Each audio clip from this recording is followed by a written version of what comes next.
2.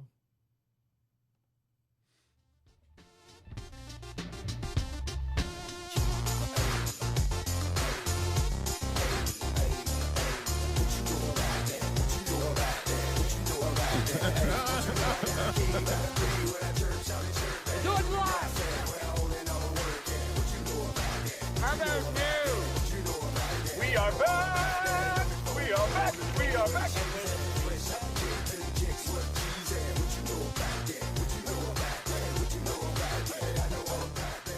Yeah, I don't know if it's connected. Does that say it's good? Yeah.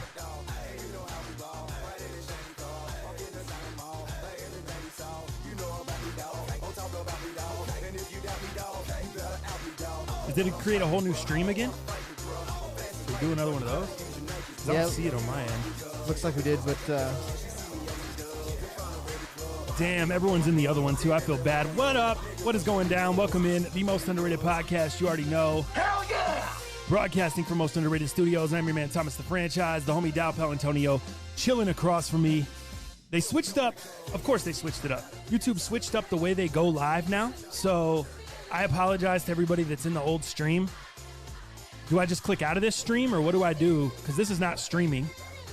Damn, people are going to miss the beginning of the show. God, I fucking hate this, Dallas. You know this. yeah, for sure. Now we got a bunch of people in a stream Right. that is not even live, and it just starts a whole new stream. We got to figure that out. How in the fuck do we connect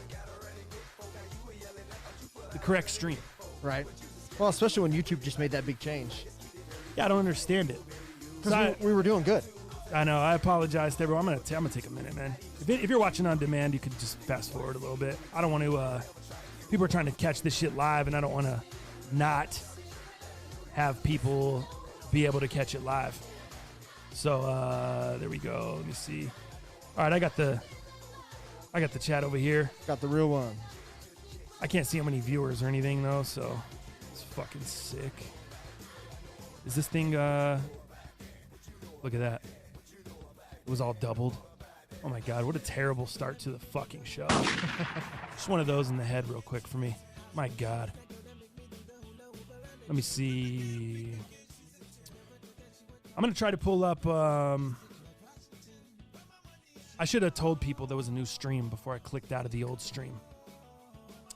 That would have been good. That would have been good to do. So how do I do that now? Because when I go to my channel, there's a stream we're live on. Oh, and then there's one that's set a reminder. So what do? Just delete that stream? Let me see if I can go in that chat. Yeah, if you can. Sorry, guys. Let me see. Sorry. There is a new stream created. Misha fucking just donated in the other one, too. We're so fucked, dude. We are so fucked. God, I want to punch the fuck out of this table right now. Knock everything over, fucking including my drink room, my laptop. I'm so pissed off. Sorry, there's a new stream on the channel. YouTube is a pile of shit, as usual. All right. Find it on the channel. Super sorry. I love you all. All right, cool. I'm just doing my thank you notes, so don't worry about me. Just catching up with everything. All right. Uncle Jim made it in the right one. Did he? Yeah, he sure did. Yeah, because he's not there early. He doesn't give a shit. He's not trying to come in early and be prepared for the show. He just clicks into the link whenever it starts, and he's good to go. Black Prez is there. He's back now. Back in school, when it showed we would have a late start. I guess it's always snowing.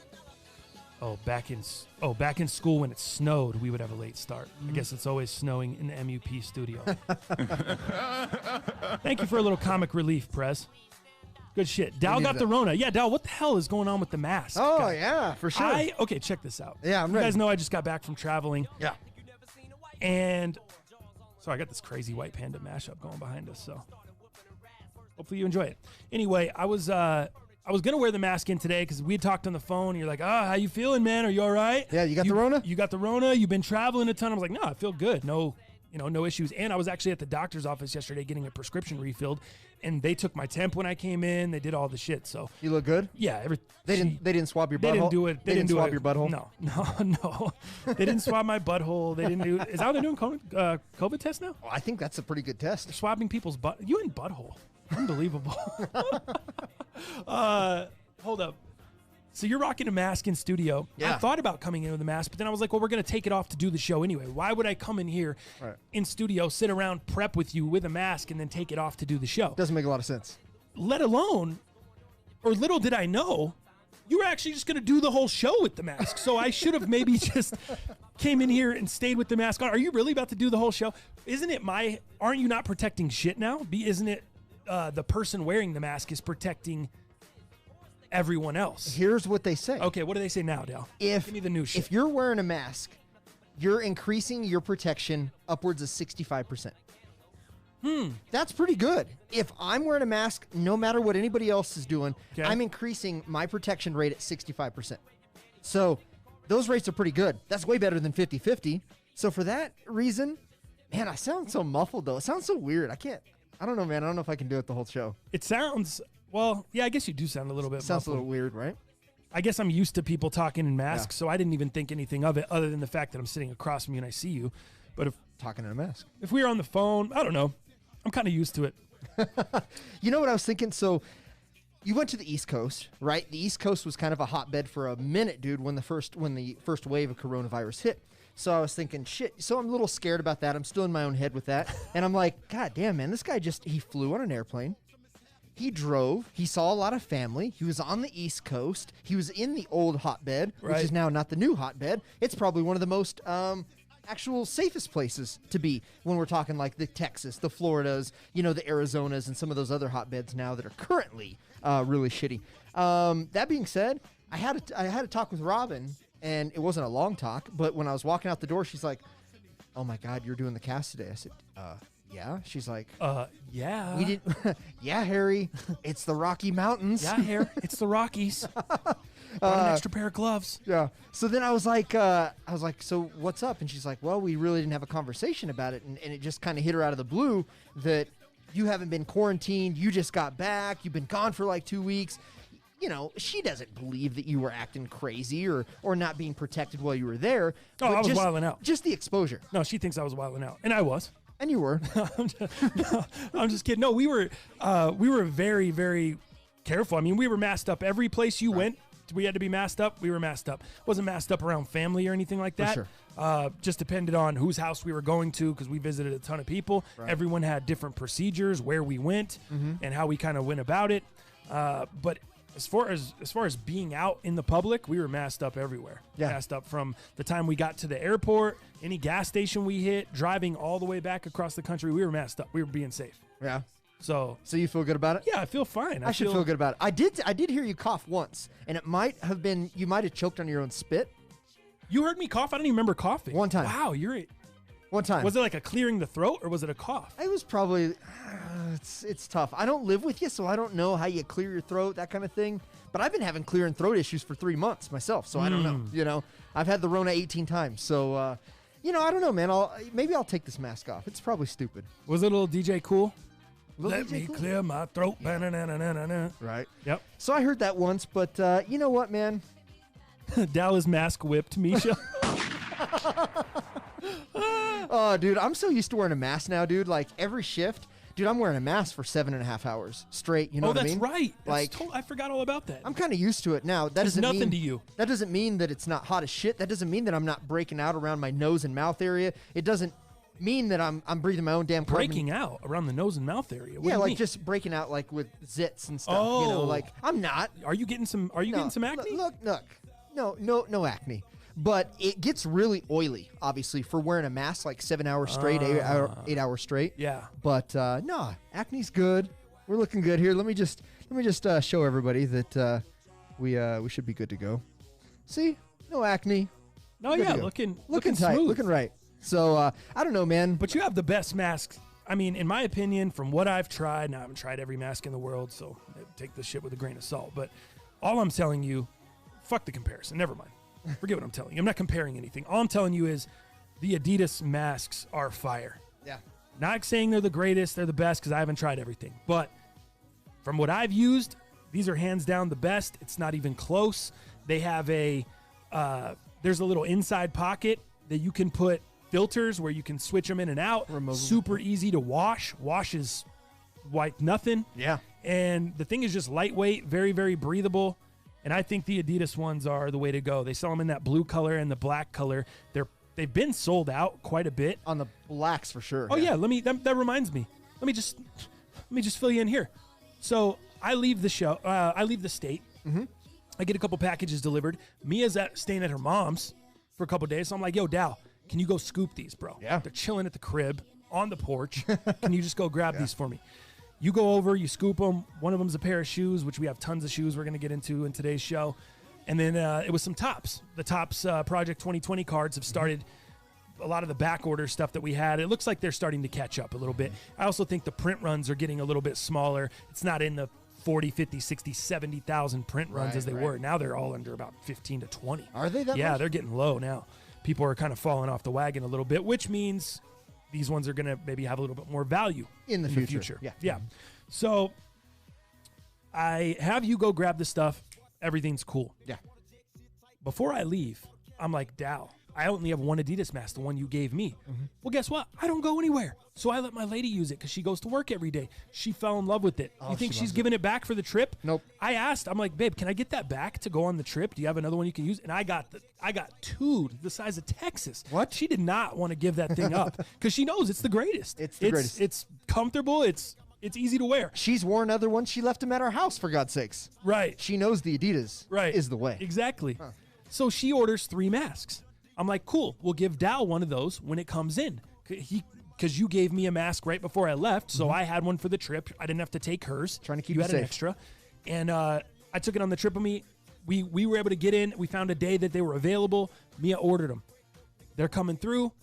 Apparently they were delivered last Saturday and just stolen off the porch. Oh, They're nowhere to be jeez. found. So then I get another FedEx delivery yesterday. I'm like, oh, maybe they messed up and they came. Nope, it was just more Topps cards. Oh. No masks. The masks are gone. The masks they're gone. Wow. So the Adidas mask, your replacement mask, got stolen.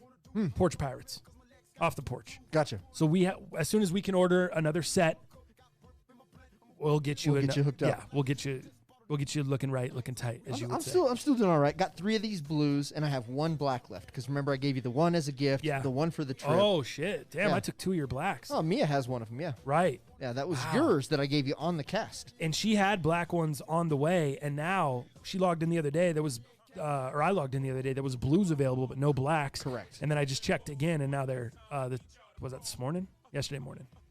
Either way, they were both sold out. Not any colors. So that's how it goes, bro. That is. That's how it goes. Shout out to everybody in the chat. Thank you guys for tuning in. Sorry to everyone that was in the other chat. And Misha said he donated to the other chat. I know. I'm sorry, bro. Oh my gosh. All right, good. I'm going to click out of this stream. It looks like everyone found their way over. Yeah. Or they just clicked out and went home. They were like, screw these guys. I'm done messing around. Thought these guys were coming on at 12. The Twinner said 12:30. Why are they not here? Did I mess up the cameras at all? Oh, just a little bit. A little bump action. Did it? All right. Good. Well, we have a ton of stuff going on in the show today. That is your cue to make sure you're following us on social media. At OMG, it's TTF, at Dow Palantonio, at Most Underrated Podcast on Instagram, at MUPcast on Twitter. That's how you can keep up with everything. Shout out to my man AP, too. Apparently, our Twitter was, blocked. People were going to the Twitter to try to get info to see if we were coming back Monday or coming back Thursday.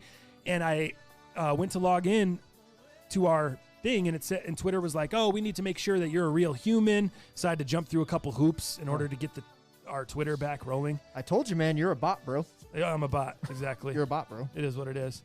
But, what the hell have you been doing, bro? You know what I've been doing. I've been traveling. I'll tell you all about it in a second. But what have you been doing? I'm looking forward to hearing about your trip, man, because I haven't had a lot of excitement like that. Have you not been doing shit? Telluride was about the most exciting thing we've done, right? And that was cool. The dog's almost escaping, not cool, but that's another episode. Dude, I've been working a lot. Just been trying to make some money. When you make $14 an hour, you gotta spend a lot of time there to really make the money worth it, right? You know, so it's either money and not a lot of time, or you spend a lot of time and make not a lot of money. So for me, I've just trying to been putting in the hours. You know what I mean? While you're not here, but also we're going to give an update a little bit later. I'm going to let you fire that off, but been working with the screen printer a little bit. I went and paid him a little visit. Oh. Okay, we got a little in-person visit here. Let's go. I said, the Rona what? Corona what? Corona 2020? I don't know what you're talking about, sir. Where are you with our printing? So we'll get into that a little bit later. And outside of that, dude, been working on some of the business stuff for us while you've been gone, because that's not kind of your forte. It's not really mine either, because, you know, doing your own business stuff versus having kind of a like a rubric of what to do is never my thing either, right? So just kind of jumping in, trying to figure out some business stuff for us. Some traveling options maybe at the end, because we need some write-offs for taxes next year. Just kind of looking, you know, looking towards the future, because obviously you're going to get a job here soon. I have one, and trying to kind of balance what time we need each week, how much time what direction we're going to take this. A lot of that.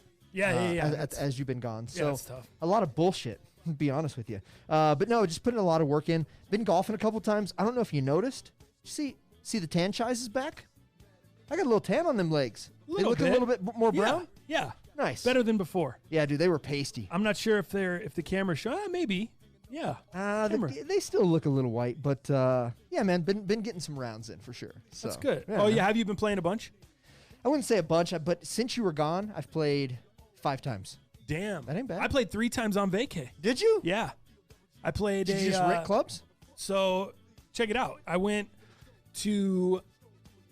We went Monday. It was a scheduled golf day. It was me, Uncle Jim. Okay. Our friend Sue took us, and then was it just us 3? Oh no, and then the homie Mike too lives out there. So all 4 of us went on Monday. We played 9 holes. Mm-hmm. Then I went Tuesday. So the next day. Wait, was it Tuesday or Wednesday? No, I went Wednesday. Me and Sue, and then she brought a friend. Okay. She took me. That's Roselli's friend from way back. They know Okay. each other 30 years. Years on years. So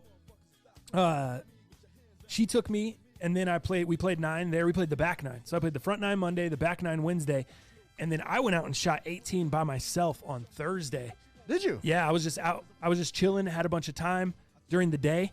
And so Played 18 by yourself. Good yeah, man. we had a car out there because obviously we were driving the car back. Roselli was off riding the Harley. Sure. One of Mike's bikes went out riding, and I took the whip, went down to the place that we were initially going to play. It was packed. There was a bunch of people there, the place that I had played the past 2 days. Okay. So I just GPS'd, found this spot called Maplehurst, cruised up there, went and played Maplehurst. There was nobody there, dude. I saw like 4 people the whole day, cart and everything, so cheap. A round of 18 with the cart, like $24. What? Yeah. You can't even play the Fire. 9 with a cart. Right. 9 with a cart during twilight at Murphy Creek is 26 and change. Really? Yeah, dude. Yeah. Played 18 with the cart, like $24, $26 maybe. And then That's like a sore Peter. You can't beat it. exactly. You know what I mean? Yeah. It was fun though, dude. It was really, really fun. Wow. Yeah, it was great. And then so I played 3 times there. I was gonna hit you up when I got back and be like, what do I gotta do? What do I gotta do to get on? Oh, I'll get you on. How much gonna cost me? How much gonna cost to rent clubs? I don't care about the cost. I'm just wondering. Yeah, I can. just saying. Yeah, I can waive Give the me the clubs. info. I can waive the clubs, and I think you'd be about 26. You're getting privileges like that? Oh yeah, They're giving you waive the club privileges over there? got to. Let's go. Got to. That's what I'm talking about. Got to. Yeah. I like it. I'll give you the new Titleist Little VIP. the AP3s. VIP. The AP3s, which are nice, dude. They're not the newest, but you know. Oh my God, dude! I was playing with Mike's shitty ass Wilsons out in New York. Are you kidding me, bro? I mean, they were turn of the century clubs. Oh, were they? Dude, Did you actually still have woods? yeah. I was playing with real woods. You had real woods. Yeah. No, for real though. Not- They were not just the- like not there the- were some basic ass Not the clubs. Teddy Booscod woods, the real OG Right, woods. Okay, right. gotcha. Yeah. So, dude, anything you check me out, trust me, it's gonna be better. Okay. I was just. Oh, you too. When you're playing with those old irons, you hit the ball, crink. Oh, It's just yeah. like that. It's just not. It's not Yeah. the good sound that You you're feel- looking for. Not only the sound, but the sting from the fingertips. Oh, All exactly. the way to the Yeah. all the way to the toes. Like a cartoon, like you know. totally. But yeah, dude, it was. So the whole trip was a blast, man. Flew into Baltimore. Okay. Got picked up in Baltimore from Uncle Jim's mom and her friend. Cruised into Harrisburg. Stayed there a couple days. That's Pennsylvania? Yep. Yeah. Harrisburg, Pennsylvania. Stayed a couple days there. Got in on Wednesday, left Friday morning. Drove from Harrisburg all the way up to Jamestown, New York, Western New York, like upstate New York. How many tollways did you hit? Like 80? We did hit some tollways. No, it wasn't too There's crazy. a lot of tollways in there. But there was a point in time where we were just following the GPS and we didn't check like that the tolls were cool. So it took us all around the tolls, like this crazy ass way. Some back roads. Roselli was getting kind of heated. Oh, for sure. I don't know what's going on. This ain't the way I go. I come out here on the bike. This ain't the way. This ain't the way I go. I don't know what's coming. To be honest with you, I'm getting a little frustrated. Hilarious. I was just sitting there in the passenger seat like, I don't know. Well, I don't know what to tell I you. must You're have dropped the driving. button that said no tolls. I don't know. Yeah, I don't know what happened. Or the avoid tolls, yeah. Right. Avoid toll. That's what Avoid we're tolls following button. the GPS and it was avoiding the tolls, so it's fucking taking us all around. Oh, It's shit. just a little bit of a rigmarole, but it was fun. So we went to so we got up to New York, kicked it in New York. Dude, we got there on Friday. We went to his sister's crib. Is it a mansion? Aunt Julie's crib. Oh my gosh, bro. It's this lake. It's this sick ass lake house on Chautauqua Lake. Wow. Just Is this fire. upstate? Yeah. Upstate, yeah. Yeah. Fire. They have a boat. Okay. They have a dock. Their little boat dock where it's all docked up and shit. Wow. They have this lake house with this super sick patio that overlooks the lake. Just fire. Did you do any backflips? Food they cooked was just straight fire. Do any backflips into I the didn't. water? No, I didn't even go in the water. I just got on the boat. We just rode around the boat. The kids though, they were on a tube in the back. Sick. Yeah, the grandkids that were celebrating 3 birthdays while we were there. So Oh, wow. they got on the tube in the back, got pulled around the lake. One of them got like a little Razor dirt bike. They make like electric Razor dirt bikes for like 13 and up. The kid was 9. And they were just like, here you go. Threw them on there, ripping up and down the driveway. I know, dude. I was like, imagine. I can't even imagine having stuff like that. As when we were kids, if you wanted to have a little dirt bike, you had to have like a little 50. You had to put gas in the thing. You could get burned on the tailpipe. Like there was a lot more. Yeah, didn't you have to mix your oils like your 2 strokes? You had to mix like the a oil little- and gas? Yeah, right. You had to do a lot of shit. And Totally. it's loud too. Yeah. It's loud as shit. With these, bro, this is like. Those didn't have no power bands in them, did No, they? This is quiet. It's probably going, I'd say 20 max speed, maybe. Kind of like your scooter. Okay. Similar to your Yeah. scooter. Same speed. But dude, this thing's ripping up and down the driveway. Like, just as a kid, I'm like, man, we didn't have any tight shit like that. Like, it just wasn't as good. But yeah, the lake house was fire. Everyone got gifts. Hoverboards were huge. All the kids got hoverboards. Oh, sure, and cruising those around the driveway. Uncle Jim was about to jump on. I was like, are you kidding me? No, dude. Last time you got on anything like that, look at the elbow You'll from the break scooter your incident. dick. Right. You break your dick. Right. So Did you get on it? You used to be pretty sick on the hoverboards. I did a little. Yeah, I hovered around just a little You're bit. pretty sick with. I was never good at those. Skosh. I was never good with those. The hoverboard. I couldn't. You were like Mike Tyson, Adrian just Peterson. like this. Like, dude, I can do it just like this. Yep. Falling. Like that, you know what I mean? You fall. know? You ever bust your ass on it? No, I didn't ever do that. But I just couldn't. I couldn't be consistent with like my speeds and shit like that. It was just like. I was like Evan Tramontano, man, with my Clarks.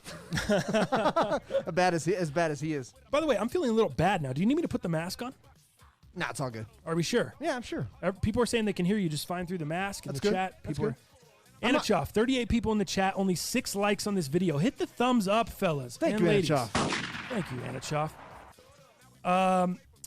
What else? What else went on? Oh, then we went up to we shot up to Niagara Falls on Tuesday. That's what it was. When golfing Monday, hit Niagara Tuesday, golfing Wednesday. That's a what dream. it was. That's a dream for me. It was so fun, dude. I want to see that You place. see so that bad. video I posted on Twitter? Well, I saw a lot of water. I didn't see how aggressive. I mean, it looked. I could kind of see what was going on. But man, I want to see. I took a bunch of videos, so I'm gonna start updating my social media with all that shit. I was really trying to. Number one, service was shit.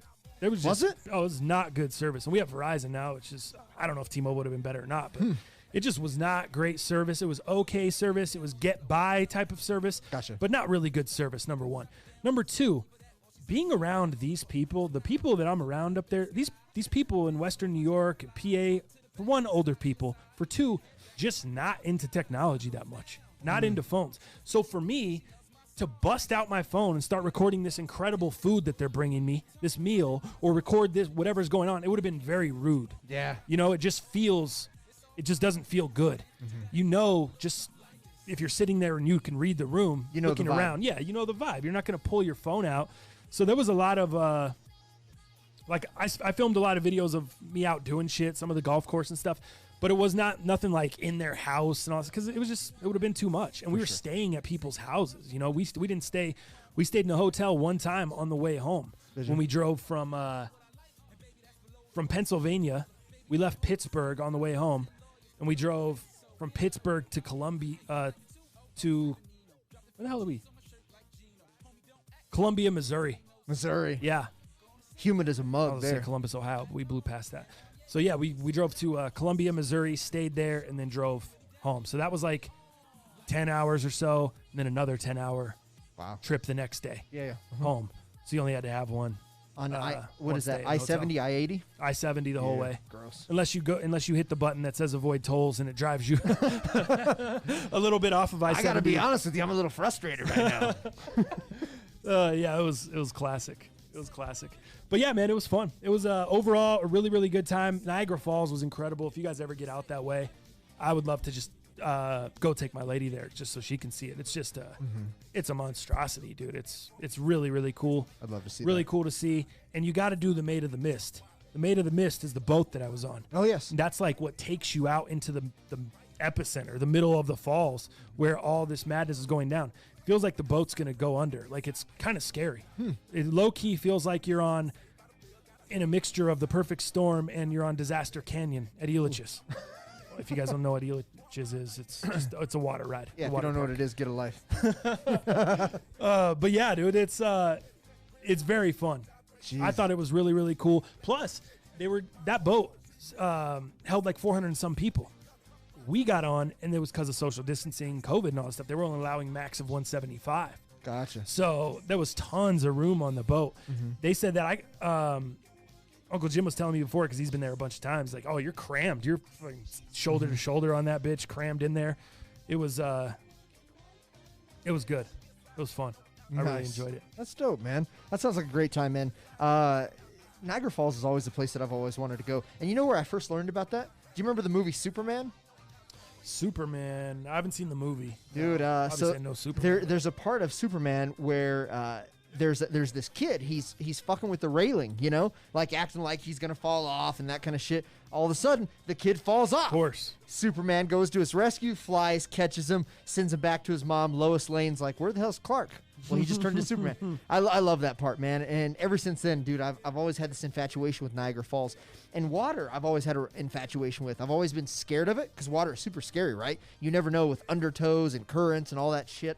But it's also very intriguing because it's so powerful. Like, water is just one of the most powerful sources out there. So for me, it's kind of the perfect storm, no pun intended, being able to see that power, that just how big it is, and feeling kind of small as a human being in comparison to something like that, like that natural area that they have over there. It's just intriguing, man. I'd love to see that. Yeah, it was definitely highly recommended, dude. That's sick, dude. Did you miss your girl at all? Oh, yeah, of course, dude. Did she miss Of you is the course. question. Of course. Oh, yeah. Of course. Oh, full. I'm sure she enjoyed a little time, a little break from the madness, break from the sports, probably. Oh.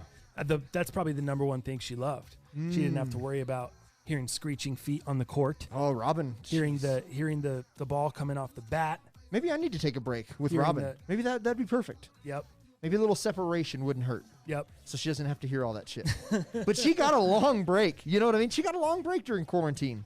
There was no sports for a long time. Right. Yeah. True. Like, True. that's your break. You should have just enjoyed that. And now it's so crazy because everything just rushed back all at Oh, once. dude, I can't keep up. And that's the thing. Like, I'm trying to. I've been kind of disconnected out there. I was watching a little bit here and there, games as much as I could, but it's not like here where I have the Russian TV at the crib. I got the MLB package. I got NHL package. I got fights. I got whatever I want to watch. I can watch. Can you watch a Nuggets and Abs game? Yeah, I watched it yesterday. 2 I sure o'clock. can. Nugs played at 2 p.m. on the Russian TV. Brilliant, dude. Brilliant. That's why I've actually been working a lot. Why? Because they're an actual bar tavern. Oh. So they actually get the altitude package there. Unlike anybody here, unless you've got the Russian TV or you've got, I think it's DirecTV has the altitude package. Outside of that, you can't with That's Comcast. right. That's right. It has all DirecTV, these yeah. blocks and restrictions. So I've went to NBA TV. Sorry, Nuggets game is blocked in your area. Like, I can't I watch know. it. Yeah, that's what I was going to say. Even on YouTube TV, you're paying for YouTube TV. It's blocked. It includes the NBA TV channel. The Nuggets are playing on NBA TV. Can't watch You it. go to watch it, and it's blacked out in this area based off of the streaming or some shit. Yep. So, yeah, the Russian TV is coming in clutch for me. Yep. So I'm able to watch it all. I did. Did you see the parlay I hit? I saw you post something, but I didn't look into it, no.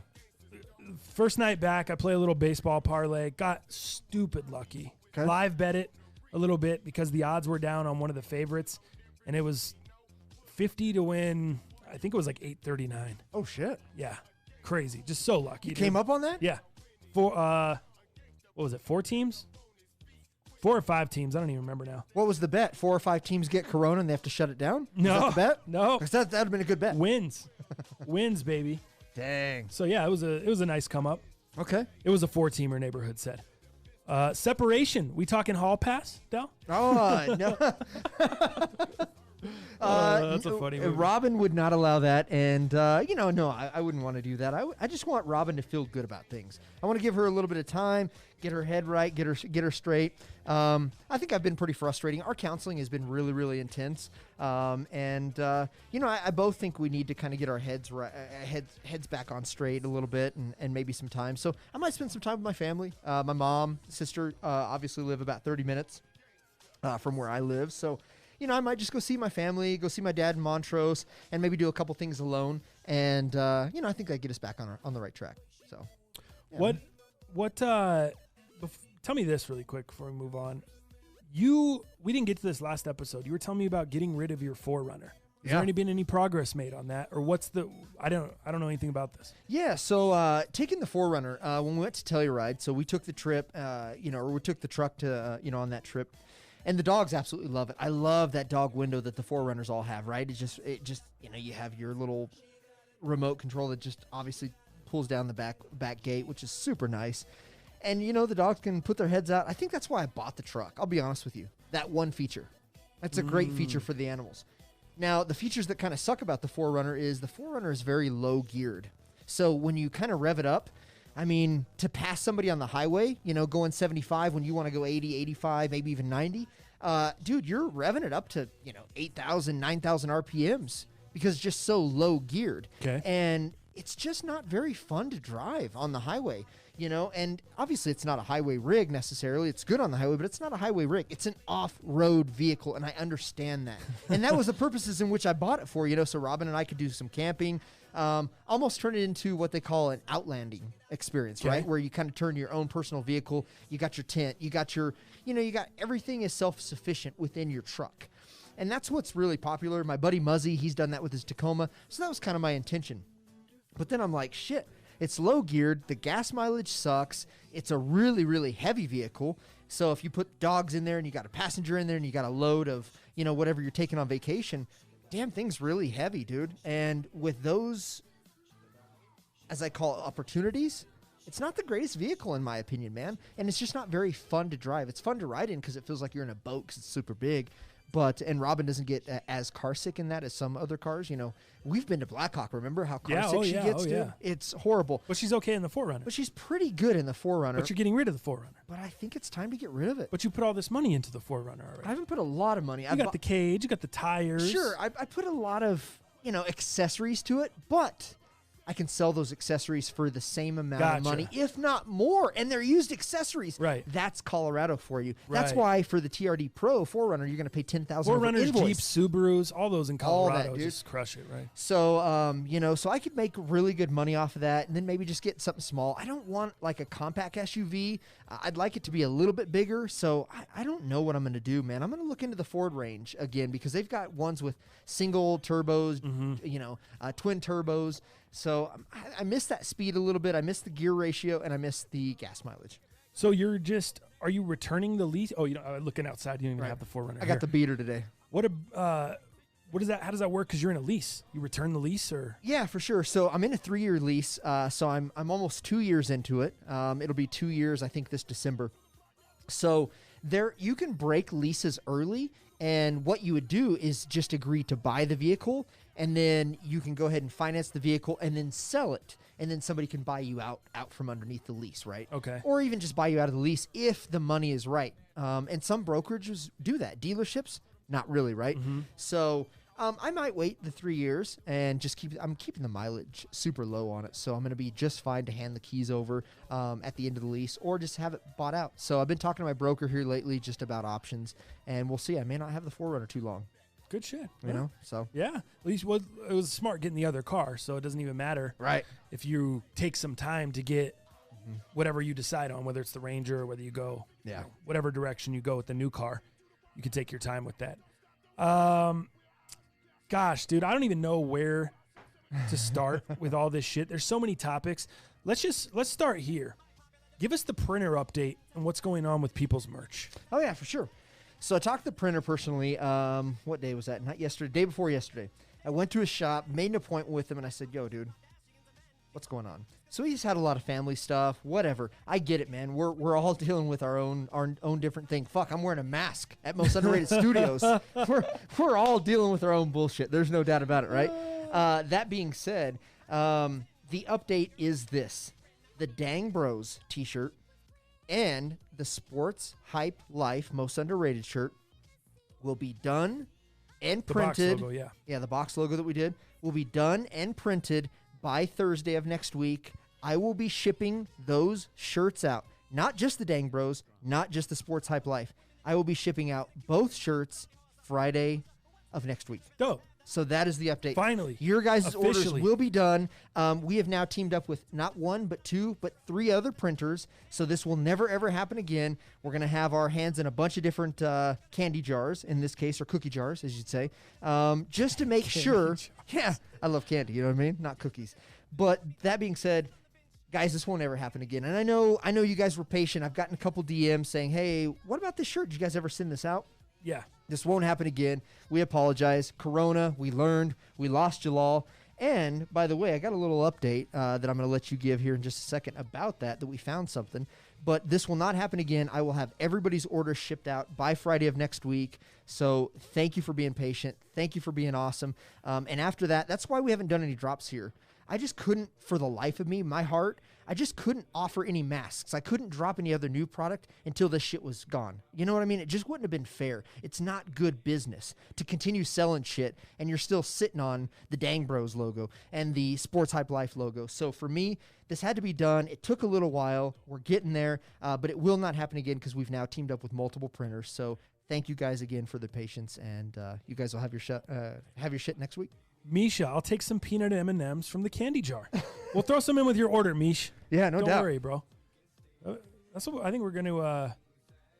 That's funny that he said that because I think I was planning on just start throwing candy in with all these orders, anyways. I think we should. You like candy? I like candy. Who doesn't like candy? Who wouldn't want to get a little candy with your T-shirt from the Most Underrated Podcast? There's nothing. Why not? There's nothing that says badass with a Most Underrated Podcast T-shirt and a package of runts. And chances are, if you're a piece of shit and you don't like candy, the guy next to you does. The lady next to you does. Your coworker, your boss. Your kids? Slide them a two-piece real quick. Extend your lunch break. Yeah, get them a Tootsie Roll the size of your dog's poop. Tell them to take out, damn, I fucked up this. I was going to say something about a Kit Kat bar. Give them a break, but I twisted it all up. It was so good in my head, and it came out. Below not good. Absolutely. Okay, so with that being said, Luxic, look at this. Since we're talking about merch, can we get another release of the Supremely Underrated? Uh-oh. Dude, we were going through the studio, picking up all kinds of stuff, and we found a box of shirts, a box of merch. What all is in this, Dow? Number one. And what's in there, and number two, what are the sizes? We're going to put these up on mostunderratedpodcast.com. People can buy them. When will they be live? It's already live. Oh! It's already live. Live right now. People that are on the cast right Love now can hear this, can buy it right now. The sizes are super limited. There's some samples. There's some friends and family shit. But the sizing, you guys may not be excited about it, but it's literally an order we found at my house, and I'm like, yo, where'd this come from? Did Jalal hide this? Who hid this? Where'd this come from? I didn't even know we had this shit. But it is 3 different supremely underrated shirts, and let me go grab them. Yeah. So Dal's going to grab those. We got a box of shit. It's live on the website right now. I think it includes some supremely underrated tees, the friends and family, the yellow joint, some samples, just some shit that we had laying around. So you got the white supremely underrated tee there. What else we got? What about the sample? The sample one, the friends and family on the yellow. That one was not really ever released officially. We had it printed up and just didn't like the way the Supreme popped off of it. So we didn't release that one. And then, of course, the classic red box logo on the black tee. So those are all loaded up on the website now, the remainder of what we had laying around. If you missed out, if your friend missed out, if your mom missed out, this is your chance to go get them. They're super limited quantities. Sizing is pretty limited on them as well. Yeah. But make sure you go to mostunderratedpodcast.com and cop one of those if you've been looking for one. And or the great news is, if you spilled some shit on your old one. Right. And the great news is, if anybody wanted them, I can ship these out as early as today. Right. You want me to ship those out today? I can do it. And by the way, I got AP's card I need to ship out, the Mahomes. Oh, my goodness. Thank you. Did you see he tweeted us yesterday? I know. I hit him back. I said I'll give you 2 of them. Oh, you got 2? I got 2 Mahomes cards for him. And you're giving him both? Why not? That's ridiculous. One for both of his kids that he either has or doesn't have. Speaking of Mahomes really quickly, did you hear that he challenged Josh Allen to a throw-off to see who has the strongest arm, because Josh Allen says he has a stronger arm. Really? Than Patty Big Gun. Patty Big Gun. So this stemmed from Madden and the Madden ratings. Okay. They rated Pat Mahomes' arm strength a 97, and they rated Josh Allen's arm strength a 99. Oh, really? Yeah, so Pat was kind of pissed. I bet. And on an interview the other day, actually here I got the audio here. Let me play this for you really quickly. Pat Mahomes talking about his Madden rating versus Josh Allen's on arm strength. Okay, your arm strength though at 97, right behind Josh Allen at 99. What do you think about that? Man, dude, I mean, obviously Josh has an extremely strong arm, but I've yet to see someone have a stronger arm than me. So maybe we can line up. I know we talked about maybe having a throw-off, and then we can really prove who has the strongest arm. Yeah, and you would definitely win, right? I mean, I have ultimate belief in myself. I mean, he does have a strong arm. If I put it out there like 80, 85 yards, I mean, if he beats that, he just beats it. Okay, so 99 speed for Tyreek Hill. You're the guy that... All right, so... Dude, hold on real quick. Yeah. Is that the sound of a $50 million man? Oh, dude, we don't. Oh, dude, I can't tell you what. So he smokes 2 packs of Marlboros a day. Yeah, dude, sounds. And does left turns on Sundays. Yeah, it sounds like you're not your weird aunt, but it sounds like a weird aunt from that's just chain smokes in her chair for 30 years. Fran Drescher style. Yeah, hey. So, what would you?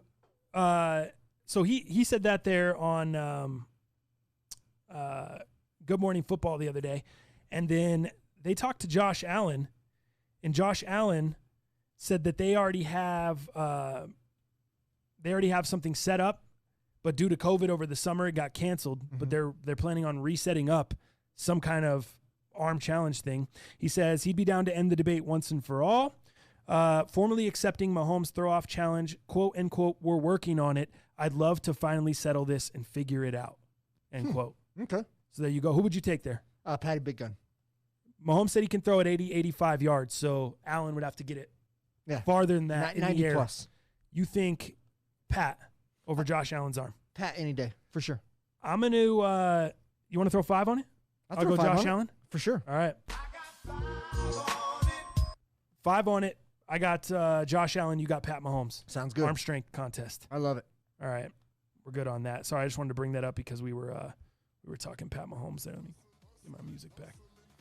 And Berta says, repeat where to get them, please.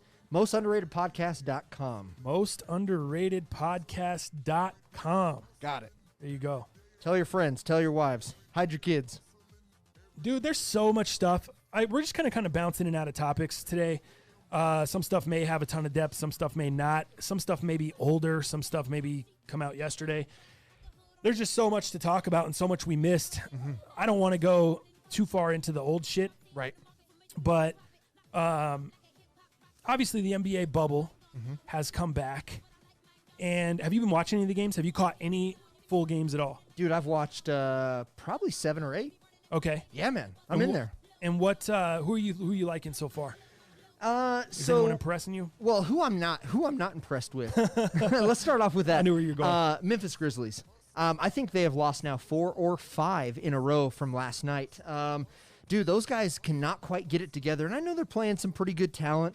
I get it, but dude, when they had that 8th seed locked, for the most part, dude, they just can't win. They can't win to save their lives right now, and I am really, really worried that Memphis not only is not going to make the playoffs, but they're going to go home really soon. Like, they're going to get kicked. They're going to get banished out of the bubble if they can't get it together. Now, who I'm really impressed with, Portland Trailblazers.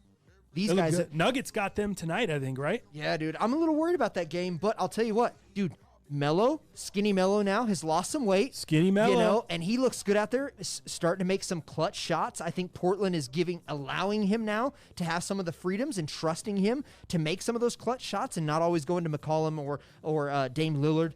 I'm really excited for Portland, dude. Dude, they got their bigs back. Mm-hmm. Dude, having their bigs back is making, dude, it's going back to like the San Antonio Spurs. If they could lock down a little bit better defense than what they're already giving, and they have that big, because we've seen like the Rockets where they're going all small, right? You know, they got rid of Capella. They're going all small. Mm-hmm. And you're having, PJ Tucker guard some of the bigs. He can't. Right. There's no way. But I think this is interesting. And then we look at Houston, since I'm there. This bubble, if we look at kind of the concept of the bubble, Harden is worn out by the time playoffs come. This was the best thing for the Rockets team. Having Westbrook fully healthy, having Harden fully healthy, not ran down, both of them scored triple doubles, like going head to head when they're on opposite teams throughout the season and just trying to break each other's records. Now you have them on the same team. Now they're rested. Now they're fully healthy. Dude, I think the bubble was probably the best for the Rockets, man. I think they look really good. The Lakers, very inconsistent, on and off. And, they just had an interview with LeBron and AD where they're like, they made a big deal of them not doing shoot around. And LeBron just basically said, look, man, shoot around, when we don't do shoot around, we have a better game, AD and I. So they didn't do a shoot around, and they ended up losing that game. It's all this bullshit, but there's some of my early takes on the bubble. I'm really enjoying it. I like the Thunder. Do you? Dude, I love Chris Paul on that team. You know me, I'm a big Chris Paul fan. I think that guy is so scrappy. I love his attitude. I love his shit talking on the court. I love his ferocity. I just think the accountability for his teammates. Chris Paul. Yeah, I love Chris Paul. I think he was awesome for the Thunder. I think the Thunder might quietly make some noise. Sure. I think it's going to be the Blazers that get that 8th seed. I think they knock the Grizzlies out, because you're at a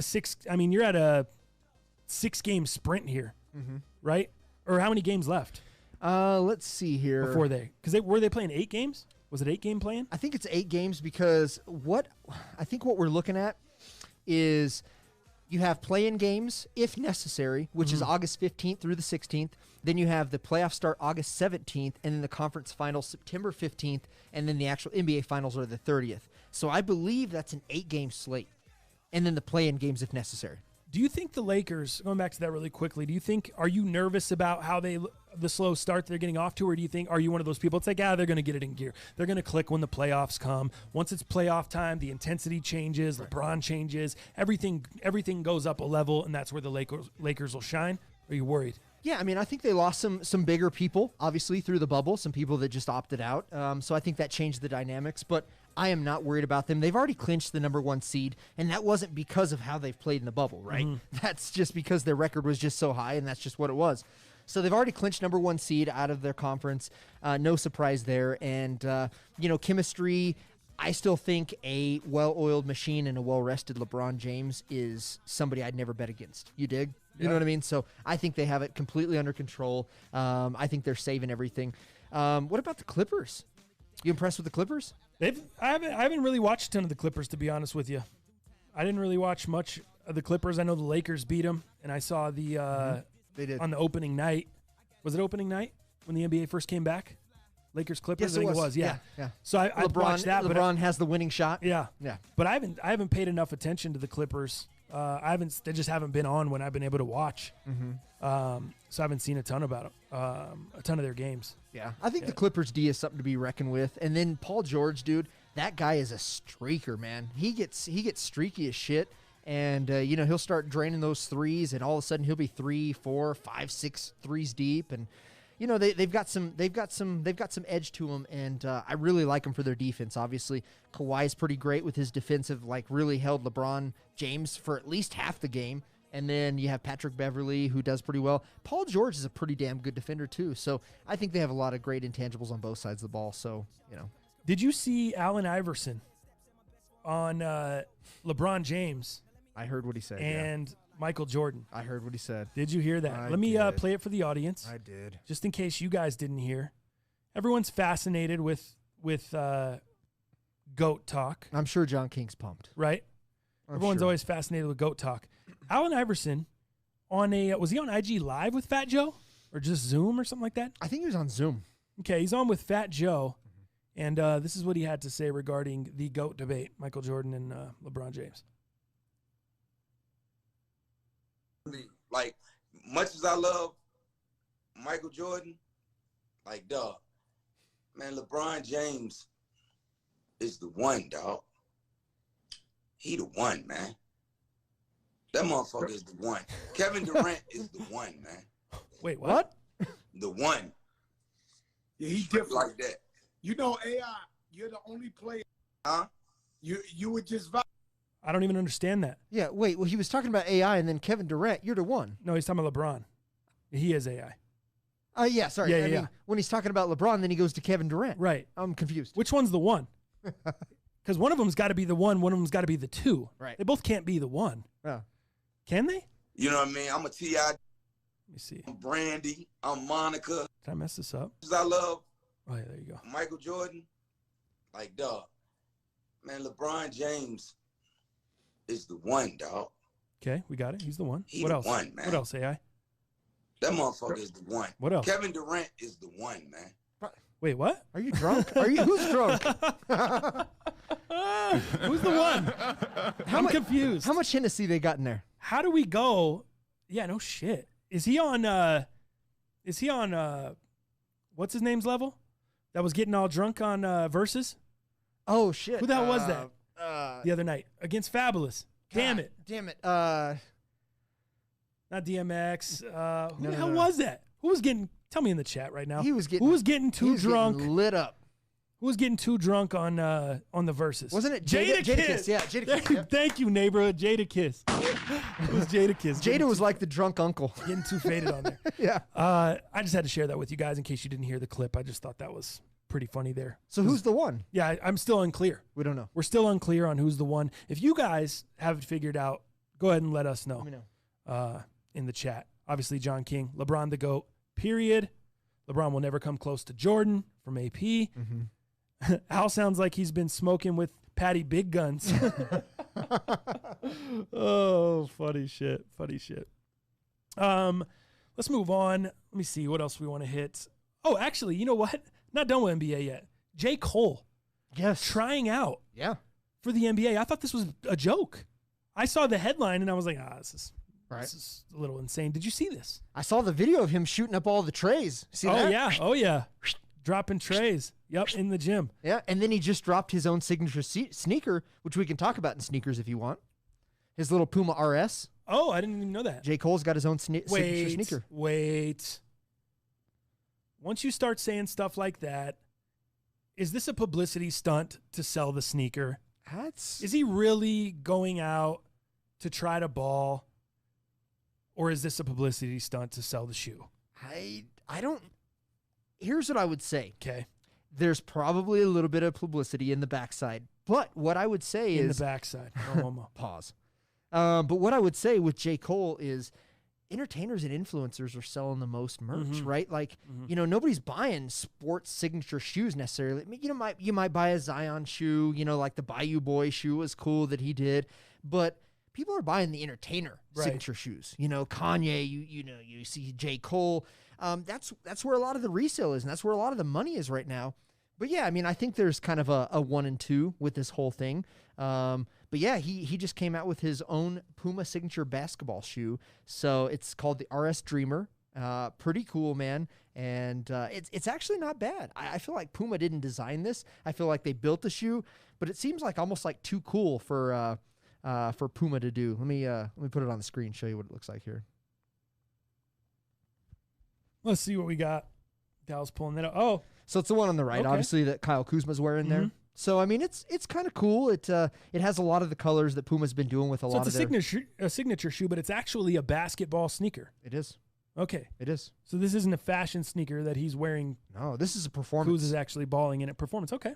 That All J. right. Cole's going to do, and he's So- going to debut, and I believe him trying out for the Detroit Pistons. Well, it's not. I don't know yet if it's Okay. trying out. I haven't seen any word on official. But after the news broke that he was trying to make an NBA team or trying to get somebody to watch him for a workout, the Pistons tweeted at J. Cole NC, "We see you out here.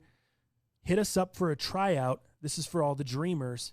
#Dreamville." Dope. There you go. And they put a Pistons jersey with J. Cole, number 15. That's kind of sick. On the back, yeah. So pretty dope. I guess all that being said, do you think he's really got a shot here? Not for the NBA. Do you know about J. Cole's ball skills? Not for the NBA. I think, a G League, D League, all these other different additional leagues that obviously are a ramp-up process, absolutely he has a shot. NBA, I don't know, man. I mean, I think it's a far shot, but, for him to have the platform that he has, the agenda that he has, the voice that he has, shit, man, anything can happen right now. I think that's the world we live in. We're so unsure of tomorrow. I think he has a chance. To make the league? I mean, possibly, but like I said, starting out with the G League, League, all D that League, stuff. all those, and then working his way up, I do think it's All right, possible. well, let's but be real. The guy's 35 years old, Dal. How much time does he have to work through the G League and then start a professional career? Right. Let's be real. He's one of the better celebrity basketball players. Sure. That's fine. But at 35 years old, playing with real NBA talent, outside of just scrimmaging, he scrimmaged with other NBA players. 20 I've seen years videos old, of that 21 stuff. years old. Right. Like Jason Tatum, Jaylen Brown. Yeah. Is he going to keep up with those fools? Probably Right. not. Scrimmaging with NBA All-Stars and All-Star Weekend, messing around is different than trying to hit the court in an actual NBA game. Assisting the slam dunk contest, little different. Let me hit you with a little triv here. Well, actually, I don't know if you know this. J. Cole played in high school, which is fine. He was apparently offered a walk-on spot at St. John's when he went there for college. So it's not like I'm not saying J. Cole's a slouch of a player. I'm just saying time has kind of passed him by to be an actual NBA player. Sure. Do you remember, little triv real quick, who's another rapper that tried out for the NBA and actually made teams? Was it? Don't flame me for this. Master P. Master P. It's just Master. It's not Masta. It's not Master? It's Masta Ace, Master P. Master P. Yeah. Master Ace. Got it. Master P had a brief stint in the late 90s when he signed with the Toronto Raptors and the Charlotte Hornets for the preseason. He didn't make it onto the regular roster, but still impressive. That's still pretty sick. To make it onto the preseason rosters of the Raptors and Hornets as a basketball player, Master P. I don't know if you guys remember that. Late 90s. Did his son ever do anything? Lil Romeo? Lil Romeo? I was about to ask who's his son. I forgot about that Lil guy. Romeo. Little Romeo. Remember him and didn't him and Lil Bow Wow have some kid beef back in the day? Oh, dude, they were the biggest beefs. It wasn't really beef. It was more just a couple. I don't know. I think to the chicks, they were the beef cakes. Uncle Jim, practice. We're talking about practice. AI's out in left field again. MJ and everyone else's, I've seen them all since 68. I think he means MJ over everyone else, maybe. I think so. It's hard to not. I mean, he's seen it in the flesh. Lake, Both sides. Danny B. Bird is the word as the GOAT. Vince Milley, Laker chip really changes the convo. If LeBron wins a chip with the Lakers, does that put him? It still doesn't put him as close in your eyes? It still doesn't for me because He built that team around him. Jordan didn't. Jordan stayed with the Bulls, and he let the Bulls make the decisions for him. Jordan didn't go source people. Jordan wasn't talking to people in the offseason like these soft-ass basketball players are these days. It's different. It's not a comparison. That's why the GOAT comparison is such bullshit to me. You dig? Yeah. I don't know. Master P did it. King, you probably said it before I did. Master P was did the voiceover for the J. Cole shoe trailer. Neighborhood said. Oh, that's sick. Yeah, that was dope. I didn't know that. I didn't know about that at all. Yeah. What about the Wizards years? We don't count them, huh? John King. He's always all about that on Jordan. Yeah, the Wizards years. The Wizards years, the baseball years. Man, when you love something so much, it's hard to give it up. Let Jordan live. I can't even hate on Jordan for going to play baseball or going any of that either. stuff because I'm a guy that loves to I want to do everything. One day I want to do this to the 0 to 100. The next day I want to do this 0 to 100. The next day I want to do. I'm all over the map. I can't even be one to be like, oh, stay in a lane and stick to that and be great at that. You're a dreamer. You need J. Cole shoes. I need the Dreamville. You're a dreamer. I need the Dreamville shoes. That's it. That's all I can do. Let me see. Any other NBA before we move on really quick? No, we're good on that. College football. I still think the NFL is going to somehow figure it out. I know my man John King does not. Yeah. I think college football is not going to be able to figure it out. With coronavirus and all the COVID-19 shit, everything that has to happen, all that college football is, whether with the spectators, with the mascots, with the bands, being on campus, the school, everything that it is, it's much more than just a business and just a sport. And this is the only thing we got to figure out. You got to figure out so many other things around so many other logistical nightmares for college football that the NFL doesn't have to deal with. Correct. I still think the NFL has a shot. College football, I don't feel good at all. We had the first college football team to opt out, essentially. I guess opt out. Yeah, is that the best word? That is. Cancel their season. Whatever. I don't. Yeah, first college football team to opt out. UConn. So not a huge, not a huge football team. Not a huge player in the game when it comes to football. Right. Basketball. Randy Edsall was on this morning with Dan Patrick, and I found this interesting, and he kind of lays out what they were thinking, why they decided to withdraw from the season, and his thoughts on how college football in general is going to be able to move forward. Check this out. If I was a head coach and I was in a Power 5 conference, whether it's the Big Ten or the ACC, I would go to my administration and I would sit down with our players and I would say, we can't play football. And that's exactly what I did. I was on the field as all this was going on in July. I called my athletic director and told him, I said, there's no way we can do this with all the things that we have to go through. And that's even before you get into the game, because I don't think these kids are going to be properly prepared and conditioned to go in and play a game. I think you're going to see a lot of injuries because kids aren't prepared to go in. But like I said, if I was in the Big Ten, the ACC, I would be saying the same thing and doing the same thing. Money is not the object here. Schedule is not the object. As you go through this, we can't even use our locker room, Dan. Our kids can't even go in the locker room. We have 16 people in the weight room lifting at one time. We couldn't go in and use our training room the way it needed to be. So you could have prevention of injuries where we can only get 2 guys in our huge cold tubs, those things. Nobody can still tell me. And, we had some people calling us and with the games, and then, nobody can still tell me how you're going to do game day. Are you going to have to dress at the hotel? Bus to the stadium? Are you going to have to, how you going to social distance? The NCAA is putting you social distance on the sideline from 20 to 20. Kids have to wear masks if they're not in the game. But now, before the game, it's going to be okay to be in the locker room, or it's going to be okay at halftime to go in there. Then after the game, right now here at UConn, we were in a bubble. But in 8 days, we got 8,000 students coming back. Our bubble is gone. There you go.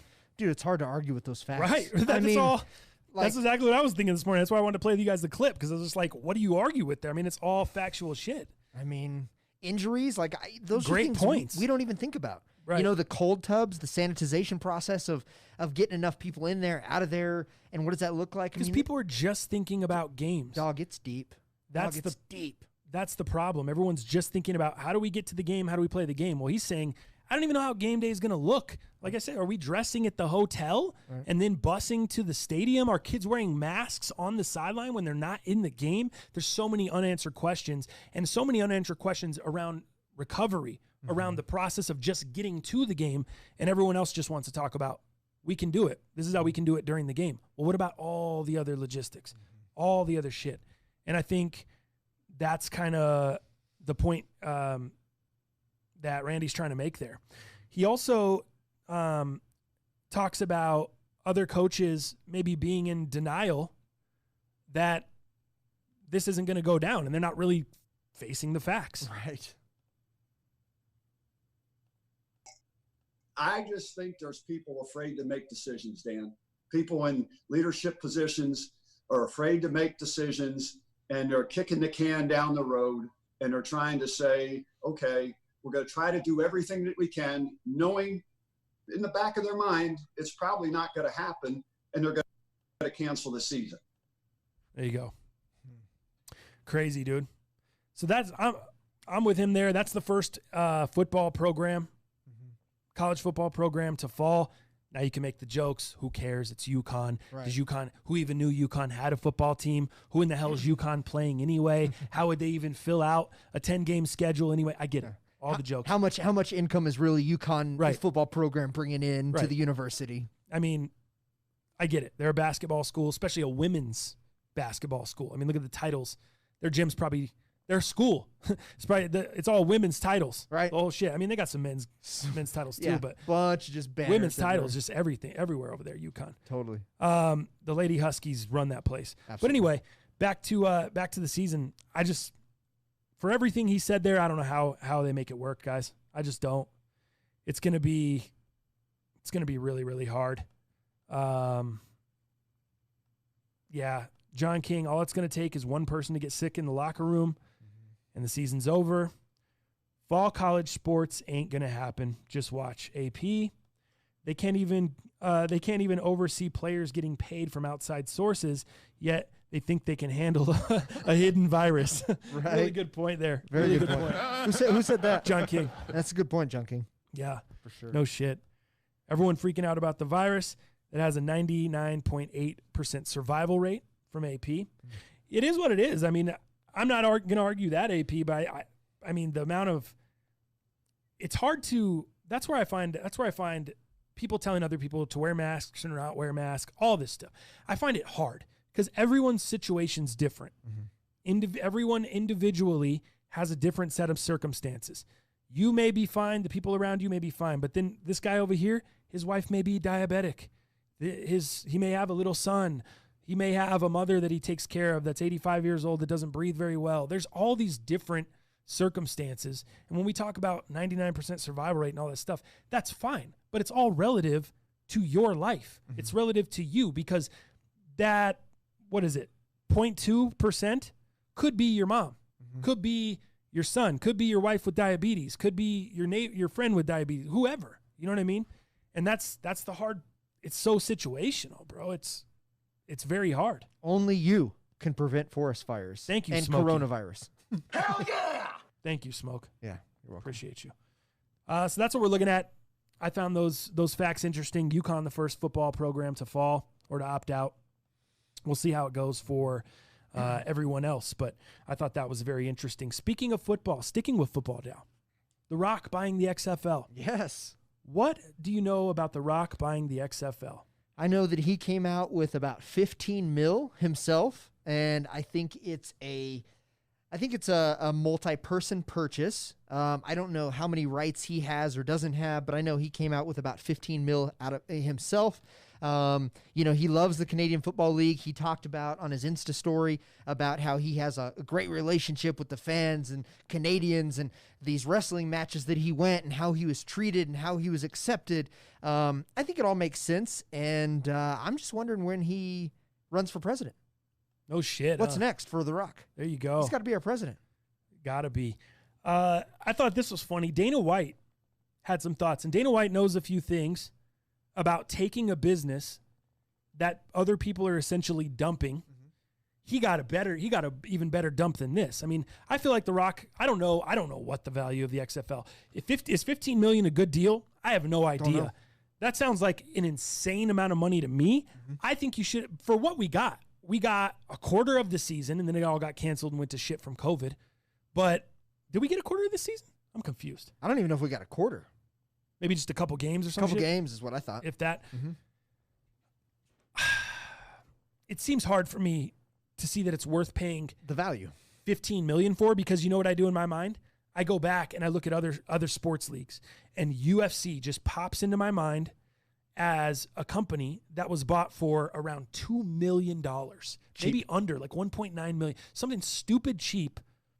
Dana White and the Fertitta brothers put their little group together, bought UFC for $2 million or less, and then look what they've turned it into. He sold it for billions of dollars, and then they also brought Dana White back and said, hey, come run the whole thing, and we'll scratch you a check for whatever the hell his salary is per year. I'm imagining it's huge. On top of the billions he sold the UFC for. Yeah, they turned a $2 million business into $4 billion. $4 billion, there you go. Yeah. $2 million to $4 billion. Yeah. Now, is that going to be the XFL?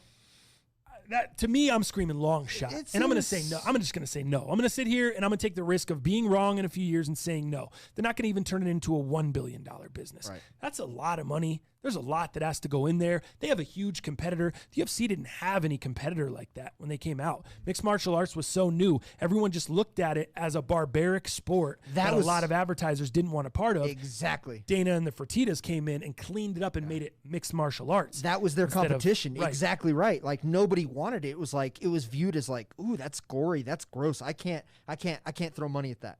I can't have my brand represented. So you're exactly right. That was the competition. Yeah. So Dana came out and had some recommendations for The Rock and how this thing could be successful. I haven't heard this. First of all, timing is everything, right? Right. Timing is everything. He bought this thing for $15 million, right? Right. That's less than that's a beach house for him, okay? Okay, there you go. He's backed by a real company. You know, these guys have like $4 billion.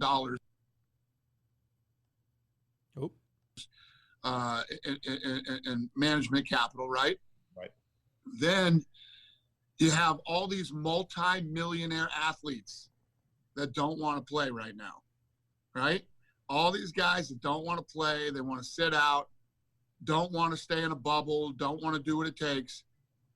Don't be surprised if The Rock slides right into that spot with some great programming, man. Because let me tell you what, people are dying to watch live sports right now. Dying to watch live sports. And cornhole is getting good ratings. Cornhole is getting good ratings. And I'm not knocking cornhole. Just saying, you know, go back 6-8 months ago and try to put cornhole on ESPN. Right. Against all the other programming that ESPN has. People are watching that, you know. Masvidal is playing in it this week. I saw playing it. like See the that? champion or something like that. I don't know all the ins and outs, but yeah. So don't be surprised if The Rock turns this into a real thing. If I was The Rock, I'd get that rolling as fast as I could. I'd try to get that on TV ASAP. That's great. I guarantee you there's a ton of networks that'll do it, that'll give it a try right now. They're dying for live sports programming. I'm actually going to call him today and going to walk him through what I think he needs to do on the COVID side of this thing. Right. And I have some ideas for him. He's a guy that'll actually fucking listen to me. All these other egomaniacs know what they're doing. But, you know, I agree with you.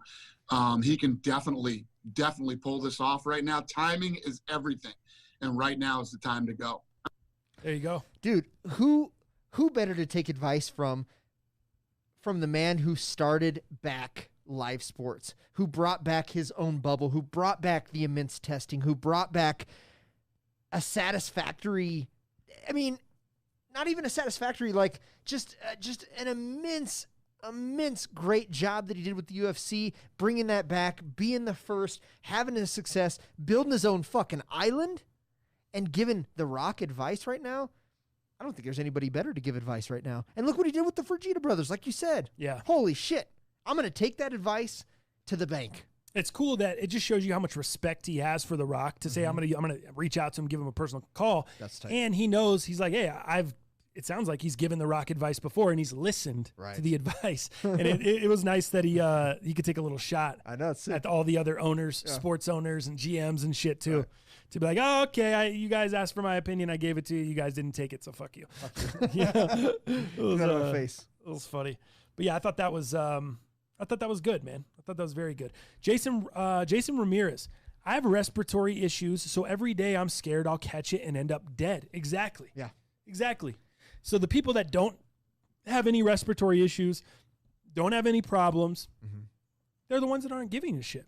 It's just like, I don't know. I mean, you think about all these other countries that are getting over it or that now have 0 cases. I was watching the Thunder game yesterday. They were talking about Steven Adams. Steven Adams is from New Zealand. They're like, congratulations to New Zealand. They've stomped out coronavirus. They have no cases. They haven't had anyone have cases for a little while. He went back and worked over there on his farm during quarantine and got his workout and stuff, and they told the whole story.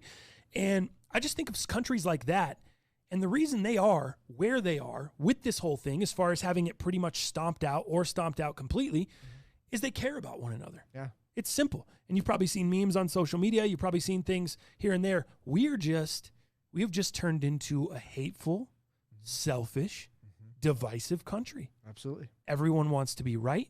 No one wants to listen to the other person. Not to be wrong. They just don't want to listen in general. Fuck you. I'm going to do what I want to do. I'm American. Yeah. These are my rights. I'm going to do everything in my power to do what I want for me and my family. I'm not going to listen to you or anyone else. I don't even care what you have to say. I don't care if you have a respiratory issue. I don't care. That's just how we've become. And so we're not polite to our neighbors. We're not nice. We don't look out for one another. We're a selfish country. Yeah. Your neighbors are still in your Adidas masks. I mean, what are we going to do? Neighbors are stealing my Adidas. Our pets' heads are falling off. Seriously. I'm telling you. For real. We're just a spoiled nation. And again, we're so just spoiled about, having so many freedoms, throughout the years, and just never having to be disciplined for a nation, never having to be disciplined for outside of our own fucking personal boxes. And it's totally different. And it's hard. It is. It's one of the hardest things we've ever done. But at the end of the day, we're selfish. We're divisive. We're not together. And we don't care about the other one. We don't. It's just the way it is. I don't know. And that's what, and like we talked about Jason here, you don't know what someone else's circumstance is. Yeah. That's just the way it goes, bro. You don't know what their circumstances are. And so I'm not going to tell you to do anything. You do what's best for you. Right. But here's what I will tell you. For me personally, this is how I operate. I don't push back on wearing the mask other than here in the studio with me and Dal, because I know it's Dal. Dal doesn't have diabetes. Dal doesn't have a respiratory issue. I got a bad digestive system. That's about it. Dal's girlfriend doesn't. Oh. Not to mention Dal and his girlfriend also don't go anywhere. So even if they get it, they don't go anywhere. They don't see anyone. I'm just kidding. No, that's true. Yeah, I'm not saying you're going to. All right, I'm not saying I hope you get it or anything. And if we do, we're masked up. But when I go out, the mask is required. We have a mask mandate required. I just wear the mask. It's not that big of a deal. Right. I just put it on. I go about my day. I do my thing. I'm not here complaining. I'm not going to tell anyone not to wear it. I'm not going to tell anyone to wear it. I'm going to worry about me. I'm going to do what I think is best for myself and other people, which for me, if it's a small inconvenience to wear a mask to the point where I can protect someone like my guy Jason Ramirez here, or anyone else with a respiratory issue, I'll do it. It's not that big of a deal to me. Right. I don't need to be that macho or that right or that political or that gung-ho about not wearing a mask. I just don't need to. It's just me personally. Other people might feel differently. Like I said, I'm not going to tell anyone what to do. That's just how I'm operating. Same. I'm not scared as shit. I'm not over the top worried, but I also don't have people surrounding me that I need to be worried about. I'd probably be in a different line of thinking if that was the case. Now, on the other hand, though, I'm not reckless either. I still mask up in the store. I still go, I still am abiding by everything that's going on. Yeah. So still following the CDC guidelines as much as you can. Yeah. Jay Hernandez, I was in Colorado last weekend and everyone got a mask on. Is that true? I've been out of the state, so has it been pretty good here? I think Colorado's pretty good. I think we are. I think the cases obviously went up pretty huge. I think the end of last month, and I think people are back on the mask thing. Yeah, I think we're one of the better states out there. I don't think we're the best, but I think we're pretty good. I do. Okay. I don't think. I'm not. I'll leave it at that. I said everything I got to say on the call of it. I get. That's how Roselli says it. Oh yeah, the call of it. Oh, you never know. We might be able to go down there, but the call of it. So it's in the back of his mind. That's good. The COVID, yeah. The COVID. And that guy, that's a guy. He works 2 jobs, working all crazy around people. He's doing it big. Huh. Where do I want to go here? How much time are we at, Dal? I can't see the time because I had to switch the chat. I got hour and 19. We're an hour and 19 in. Mm-hmm. All right. Let me tell you about Marty Jannetty, and then we'll hit on this day. Do you know about Marty Jannetty? I know about Marty Jannetty through you mentioning the name a couple times and giving me just a quick synopsis here and there. And then, of course, this new finding. Marty Jannetty. Let me give you guys some background. Marty Jannetty is an old WWF wrestler from the 90s, rose to big-time popularity in the late 80s, early 90s as one half of the tag team, the Rockers, with one of my all-time favorite wrestlers, Shawn Michaels. Oh, yes. Shawn's my guy. I think Shawn was the equivalent of a wrestler's 5-tool player. He could literally do it all. He could wrestle with the big guys. He could cut a promo. He could wrestle with the small guys. He could flip off the top rope if you needed him to. He could body slam fools if you needed him to. Shawn was Mr. WrestleMania, bro. The showstopper. Okay? Anyways, Shawn Michaels. That's a great promo yourself. Shawn Michaels and Marty Jannetty came up as the Rockers, this tag team. Well, it all went to shit, and it all ended on, I believe, I think I was a little kid, but I think it was Saturday night's main event. Brutus the Barber Beefcake in the barber shop. The Rockers had been having some issues. Jannetty bumped Michaels. Michaels got pinned, got rolled up for a 1-2-3. He was a little bit pissed about it.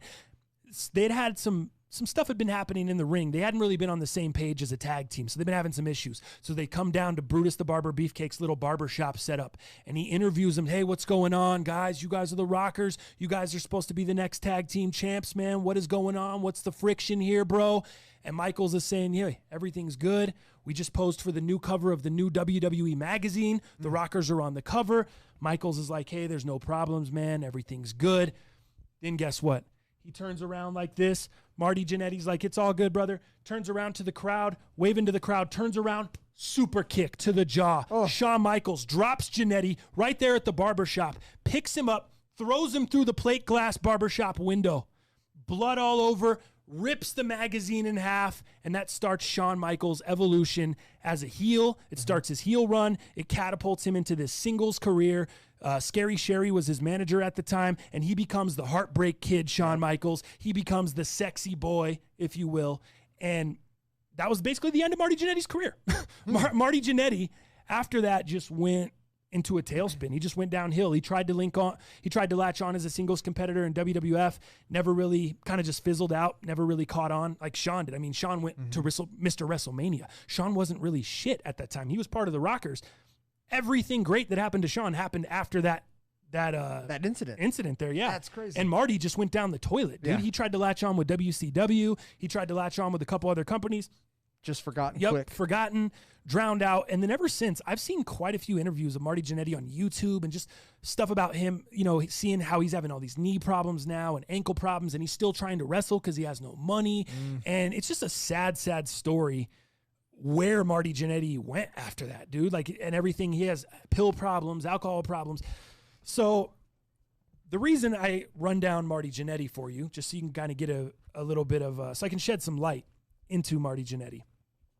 We're talking about a guy that's 60 years old right now. This guy is the epitome. If you guys have seen the movie The Wrestler with Mickey Rourke, I have. That's dude, sick. This guy is the epitome of that. He's trying to go out and get little indie gigs, wrestling in bingo halls, just to try to get any money. Jeez. And we're talking about a guy that was on pay-per-view television, big-time television in the late 80s, early 90s, on the rise to superstardom. These guys, honestly, it's a travesty that the Rockers were never tag team champions. They're probably the best tag team to never win tag titles.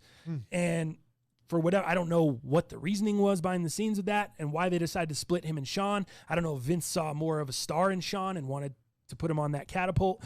But whatever the case may be, Jannetty is the wrestler, bro. So Jannetty comes out and basically claims that he killed the man the other day on a post on Facebook. Saw that. And it's really kind of weirdly worded in this post on Facebook. And he basically just talks about a man that is I guess he sells weed at a bowling alley. The guy sells weed at a bowling alley. Marty Jannetty's 13 at the time. And Marty Jannetty says the guy was gay, and he says it in, quite a few slurs here. It wasn't the cleanest. But basically says the guy invited him out to his car to get weed and pulled him into his van and tried to rape him when he was 13 years old. And so he beat the shit out of him and killed the guy. And then dumped his body in the Chattahoochee River. And all of this, he just confessed the other day on a Facebook post. Like out of nowhere. It had pictures of him and like an ex-girlfriend. And basically, he's in the Facebook post, he tells this whole story, which I just laid out for you guys. And then he says, I promised myself no one would ever hurt me again, like that guy tried to, and you're not going to do it either. I'm assuming he's talking to this girl who's in these photos.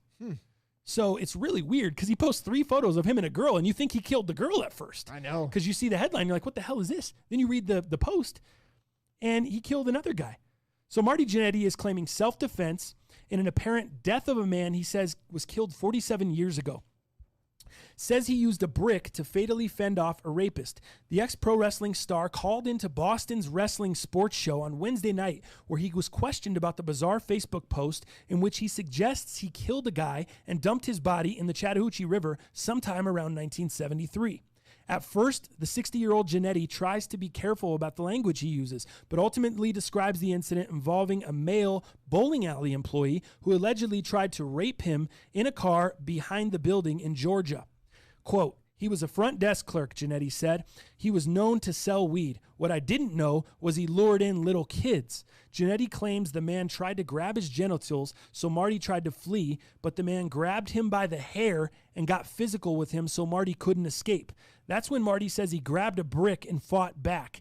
I can't say that he deserved to die, but he deserved to get his ass beat, Jannetty said. And when I was beating him in the head with the brick, I was only trying to beat his ass. I wasn't trying to kill him. Jannetty suggests the man died, and then that's when he tried to get rid of the body. Can you imagine dragging a guy? He just tried to F you in the ass. Can you imagine dragging him to the river and throwing him in, and then finding out on the news that the dude's missing? You know the dude, and you know more than that. That affected me bad, bro. End quote. As we previously reported, Columbus Police Department in Georgia has already opened a probe into the apparent killing. In fact, a spokesperson from the Homicide/Cold Case Division told us the first step will be seeing if any missing persons or unidentified remains cases that match the limited information in the post. Jannetty seemingly spelled out everything. Now it's just up to the cops to see if he's telling the truth on the whole incident. Wow. How crazy, dude. Jeez. Marty Jannetty. I mean, he must have to get it off his chest. I don't know, but I wonder what this girl has to do with it. Like, you're not going to hurt me like this person did or whatever. Like, is that a threat? Like, is he trying to send some vibes out? I don't understand the whole connection, but it's interesting. Very. Yeah. Yeah, so that's the latest on, if you were wondering what your boy Marty Jannetty has been up to since the barbershop, that's the latest. Apparently murdered someone 47 years ago at 13 years old. Wow. And then drug his grown man, murdered him and then drug his body to the lake and threw him in. Jeez. And like I said, I've seen him on YouTube talking a little bit reckless before. So you don't know how much to believe, how much is alcohol, how much is pills, how much is addiction, all that. Right. You just don't know, dude. It's very, very interesting. But let's do a little bit of this next.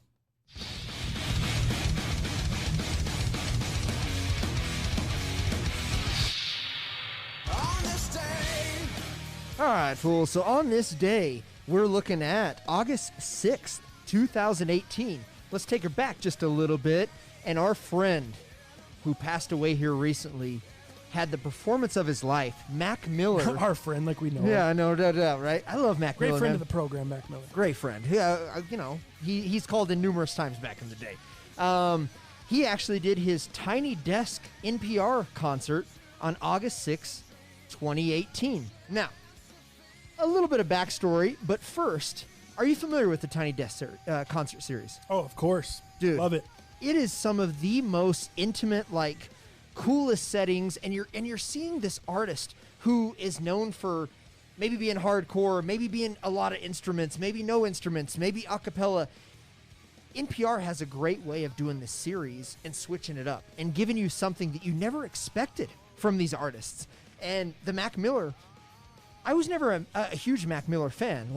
I remember the Sneaker song, right? We've played that numerous times on the cast. I knew about that song. I knew some of his history, but I was never a huge fan. I didn't think he was a cunning linguist necessarily. I didn't think he was one of the best lyricists of all time.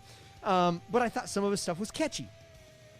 When I watched this, and I watched it that same week it came out, which was, again, August 6, 2018, I saw Mac Miller in a whole new light. I got a whole new respect for him because all of a sudden he was mixing instrumentals, doing stuff that I hadn't seen Mac Miller do, which was kind of what he started doing at the end of his career, right? Or near the end of his career. Started really doing some experimentation with his album Circles. This whole thing is so great. That being said, let's go back and give a little history on the NPR concert series, how this started. It's kind of like MTV Unplugged, right? It is a little bit. Yeah. It is. And they usually do a 3 or 4 song slate, and they do it in front of a live audience and on this NPR desk. Yeah. So where this concept comes from is this gentleman by the name of Bob Boylan. He basically, in 2008, after Boylan and NPR music editor Stephen Thompson left a bar show frustrated that they couldn't hear the music over the crowd noise, Thompson then joked that the musician folk singer Laura Gibson should just perform at Boylan's desk. A month later, this Mr. Boylan arranged for her to do just that, making an impromptu recording and posting it online. The name is taken from Boylan's 1970 psychedelic dance band called the Tiny Desk Unit. So this was kind of something that just started from I'm frustrated, man, at the music scene. I can't hear the music because everybody's talking and all this bullshit. And it all really started by seeing this folk singer, Laura Gibson, not being able to hear that, joking that we should just call her and do it at the desk. And then, obviously, his band, called the Tiny Desk Unit, kind of just all full circle and brought it together and came out with this thing called the Tiny Desk Concert Series from NPR. Interesting. So that's kind of where it all stems from. But again, on this day, Mac Miller, August 6, 2018, did his... Again, one of his best concerts that I've ever seen. Yeah, and I just love it, man. I'll play you a Do you have a little, sample? Yeah, I'll play Banter. This is Yeah, this is where he's just I kind really of... wanted to have strings for this song because brought in these ladies that play violin. This one just means a lot. This is that's my favorite part of. And we weren't going to be able to travel with Are we getting strings, clipped on so this? we sent these guys sheet music. It's hard telling. And this is actually our first time. We just played it together for the first time 20 minutes ago. How cool is that? Thank you, guys. So great. That's so cool, right? Let me get to the little intro here. I love this little interlude, and then when it drops in with the keys. Yeah, dude. When that shit drops in, it's so ill.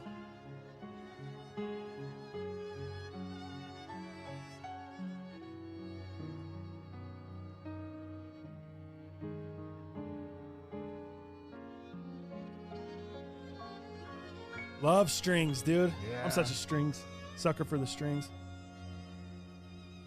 Those ladies are killing it too. Oh, dude, they're so good.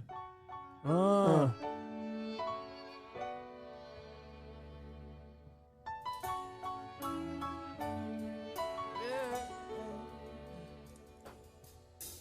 I wonder how Nowadays all I do is shine, take a breath and ease my mind, yeah. She don't cry no more. She tell me that I get her high cause an angel's supposed to fly. All right, you can go check out the NPR Tiny Desk series. Just search NPR Music and find their YouTube channel. You can subscribe to it or whatever. We were looking, it's amazing how many concerts. You were like, look on Wikipedia, dude. And you were just showing me the list of them. Of artists that have gone through and done the NPR Tiny Desk series.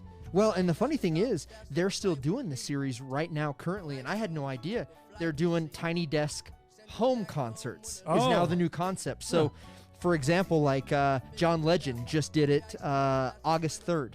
So his just came out. They had Lucinda Williams, so some country, right? They have Tom Adams, which is a singer-songwriter. So Lenny Kravitz did a home series. That was in July. So they're still current with, they're still doing it, man. And That's cool. Again, it's some of the most intimate settings that you'll ever see one of your favorite artists in. So I recommend it highly. Love it. Love it. Love the vibe, love the sound of it. Yeah. And then with Mac, if you go back and watch his, man, not only do you get an appreciation for Mac Miller, a whole new appreciation, but you realize the depth of that individual, and you can also see the pain within him as he's singing. It's just a vibe, man, and it really, especially as what's happened, Right, since. especially now we see it. I know. Oh, man, you can see the pain, you can feel it, you can feel his passion. It's I love the Anderson .Paak. Oh, yeah. Anderson .Paak. Mm-hmm. That one's one of my favorites. But the Mac Miller one, dude, I can't even watch it without getting sad because you could just see, like you said, this was 2 years ago today. And obviously we've lost Mac Miller since then. You can just see where he was going. Yeah. Where his sound was going. He was Evolution just really starting to find himself as an adult. Because he got big when he was a kid. Yeah, he had his own TV Mixtapes, show. Kool-Aid and frozen pizza. You know what I mean? Like, yeah. He was a kid, man. And you could just see he was growing into adulthood, becoming an adult, and really finding himself, finding his voice. And it's sad, man, because he was just a guy. He liked to do drugs, obviously. He liked to just pop a couple pills, whatever. I think the pills he got were laced with fentanyl, and we know fentanyl, in the right amount can be deadly. That's a killer. Lethal, and that's what happened to Mac. Yeah. But it's sad, man. You can see really where he was going with all this shit. Yeah, no doubt. So I love that. I really love that. Here, I'm just gonna kind of keep this up in the background here as we go into sneakers. We're about hour 30 in. You got hour 36. All right, cool. Yeah, let's do sneakers, and we'll jump into that. As always, brought to you by Pure Spectrum CBD. Make sure you guys check out PureSpectrumCBD.com for all of your CBD needs. Also, I think the homie Wing, did he just send us a message about the poker tournament? Yeah, I think you did. Do you need to promote anything on there? Yeah. We can hit it at the end of this if you want. Well, I think there's a new setup. So I think the group, the Most Underrated Podcast group that we originally had, there wasn't a lot of action involved in there. So games, people coming in. So he's got a kind of new format that he's come up with, and he's talking now over 100,000 players that can be involved. So there's a lot more games. There's a lot more opportunity for money. So check this out. There is a new thing. So he's like, hey, want to join an even larger club? It comes with a bunch of different benefits. And long story short, it is called High Society. And it is on the Poker Bros app. And so it's High Society. And then in quotations, you've got Diamond Union is what we're looking at. The club code is 29178. And the referral code is 849999. Now, you're going to get 20% back. You're still going to get, your bonuses like we did with the last one. But this is just going to give you a lot more players, a lot more breathing room to, for cash games, for tournament games, and just get more, obviously, from this. And this is just a larger group that Winger has come up with. So, again, High Society, Diamond Union, Poker Bros app, club code 29178 is going to be the most underrated representation. Referral code 849999. So feel free to try that out. And, again, Winger, great guy. Easy to get a hold of on Instagram at Cali Poker Room on Instagram. Follow him. Make sure to send any DMs to him. And let's get hooked up. There you go. All right, let's jump off into the sneaker portion of the show. And we have so much stuff. We actually have more stuff than we could even do today. So we're going to save some of it for Monday. You bet. We will have the Rage Green Jordan 1 Zoom Air, the Rage Green Zoom Air Jordan 1s in studio on Monday. You got a pair and I got a pair. We both paid. Did you pay resale? I paid resale. I paid a little resale. Misha, a big follower of the cast. I got my pair from Misha. I did pay a little resale on that, but he gave me a great deal. Can't wait to show them off. Dope. So we'll look at those on Monday. The global release of that pair is, I believe, August 14th. 14th. On sneakers. You got it. They've released Euro. So both of our pairs are Euro pairs, which will kind of show you the difference between the Euro box label, or show you what it's missing. Yep. Missing from the U.S. box label. And we'll kind of go over all that, and we'll show you the shoes on Monday. But for today, which ones you want to start with? I got a box boxed up here. Let's start with these basic ones, these boring ones, because they've been out for a little while. That's what I want to see your opinion. Yeezy 350 box. How boring could it be? We don't have enough of them. They're boring, right? We don't have many of them. I don't want to spend too much time on them, but let's show them real quick. But I wanted you to see them. You haven't seen these, and they're interesting. They're not what I expected whatsoever. Really? In a good way or bad way? In a good way. And it's the colorway when you see it in person. I thought you were expecting good colorway. I thought you were pumped about them. It is a great colorway, but we're talking like some burgundy, some wine Cabernet colorways within this, and I had no idea that was going to happen. Check this out. A little Burgos. No agent.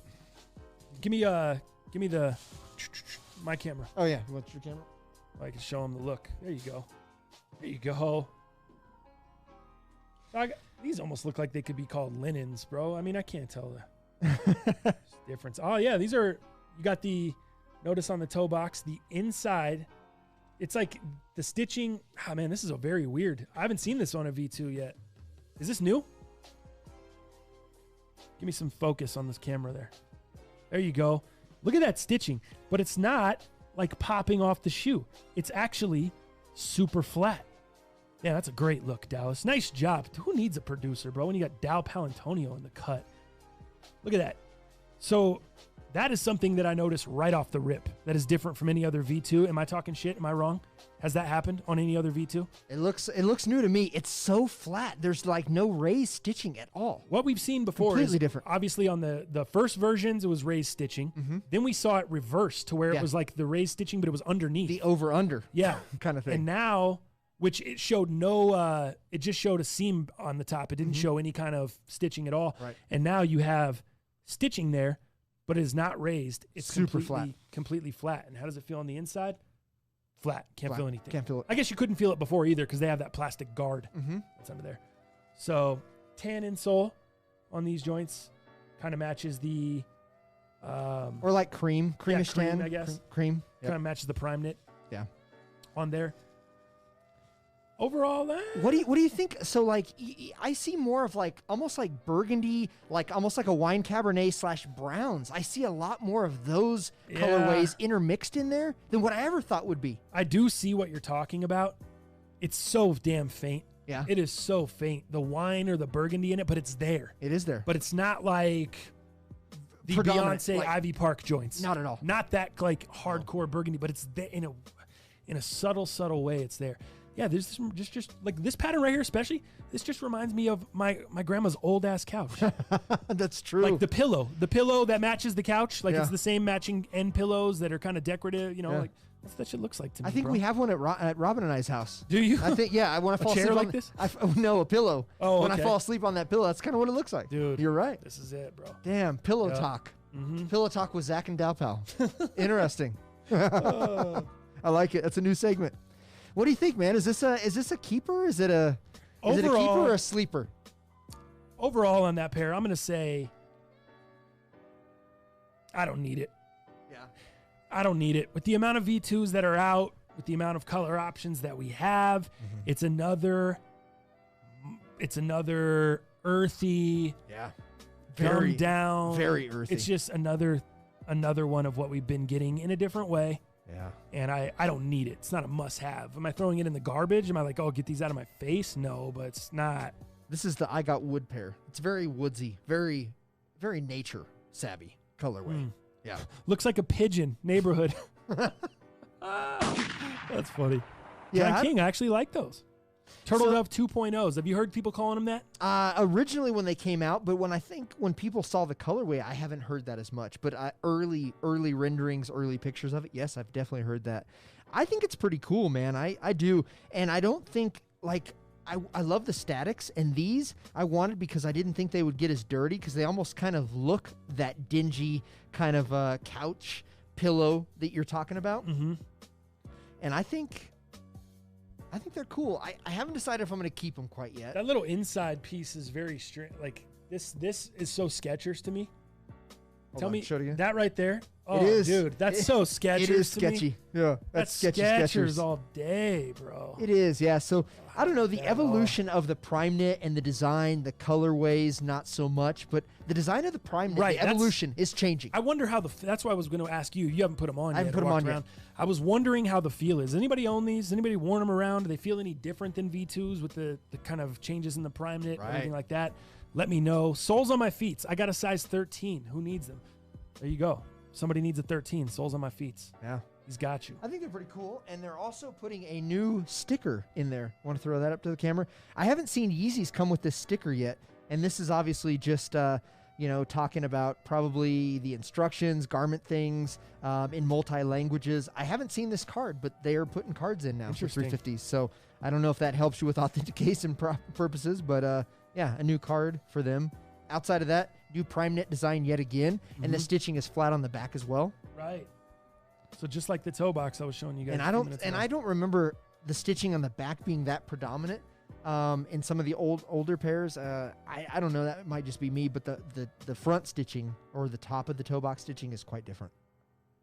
I think that's your biggest change. And then obviously the Sketcher look on the Prime Knit on the medial side. I do love the lighter colored outsole and then the cream bottom. I like that a lot. It's kind of showing up yellowish on here. Almost looks like a zebra bottom from in the camera, but It in does. real life it's not. It's kind of more of a little bit of a peanut butter or caramel. Not quite peanut butter. A light. Maybe if you're getting that natural shit, you're over at Whole Foods. Get some light spread. The vitamin cottage, The almond butter. That's what it is. It's almond butter, bro. Get the almond butter joints. The almond butter. I like it. So not a must cop for you. No. No. Nah. Just another 350. Just another 3/5. I'm with you.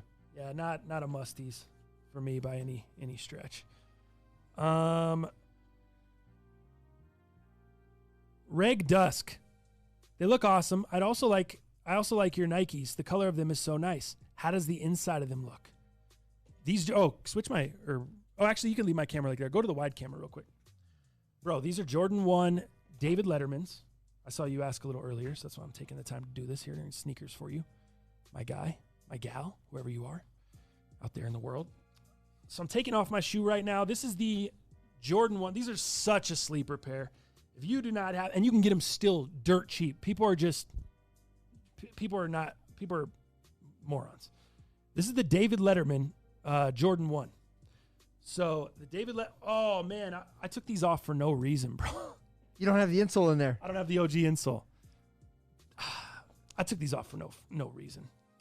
Reg Dusk, what did you do to me, bro? Anyways, inside on the insole is a microphone, and it says on air. That's right. Very cool. Navy insole with a microphone, red lettering, like red and yellowish lettering. Really, really dope. But damn it. Now I can't even get my shit laced up. It doesn't matter. It doesn't even matter. Unlaced for the rest of the show. But that's what they are, bro. David Letterman Jordan 1s, microphone on the inside, and I don't have the OG insoles in here. I very rarely wear the OG insoles in my shoe. I just take them out and replace them in case I want to resell the shoe later. Get a little more value on that, bro. Yeah. Where's Sneaker Gill? TTF finally took his shoe off and put it on the table. Hey, bro, I did not put it on the table. Okay? I had it close. I hovered it over the table. Did not actually place it down on the table. So I don't know what you're talking about, AP. Let's go to your shoe. All right. Next. And you haven't even seen these live in the flesh yet, correct? No. This is the pair that I had Dal go get from my crib, bro. So they weren't stolen like your Adidas So they weren't masks. stolen, yes. Off the rip. I'm excited for this shoe. I haven't seen this in person yet. I have seen it in a lot of pictures, and I think it looks good. It's a little too loud for me, but I was thinking if they made these in like a low, like the Kevin Bradleys that I brought in, these might be pretty sick. This might be a cop for me, but they're high and they're crazy pattern. Wow, look at these, bro. Look at this box, huh? Dang, the old Nike orange box. Let me see if I can get a little bit better color on there. Dal, can you get us some better coloring, please? Oh, there we go. Dropped it down a little bit. We are back. Damn, drop it low for them. Look at that, Dal. Sick.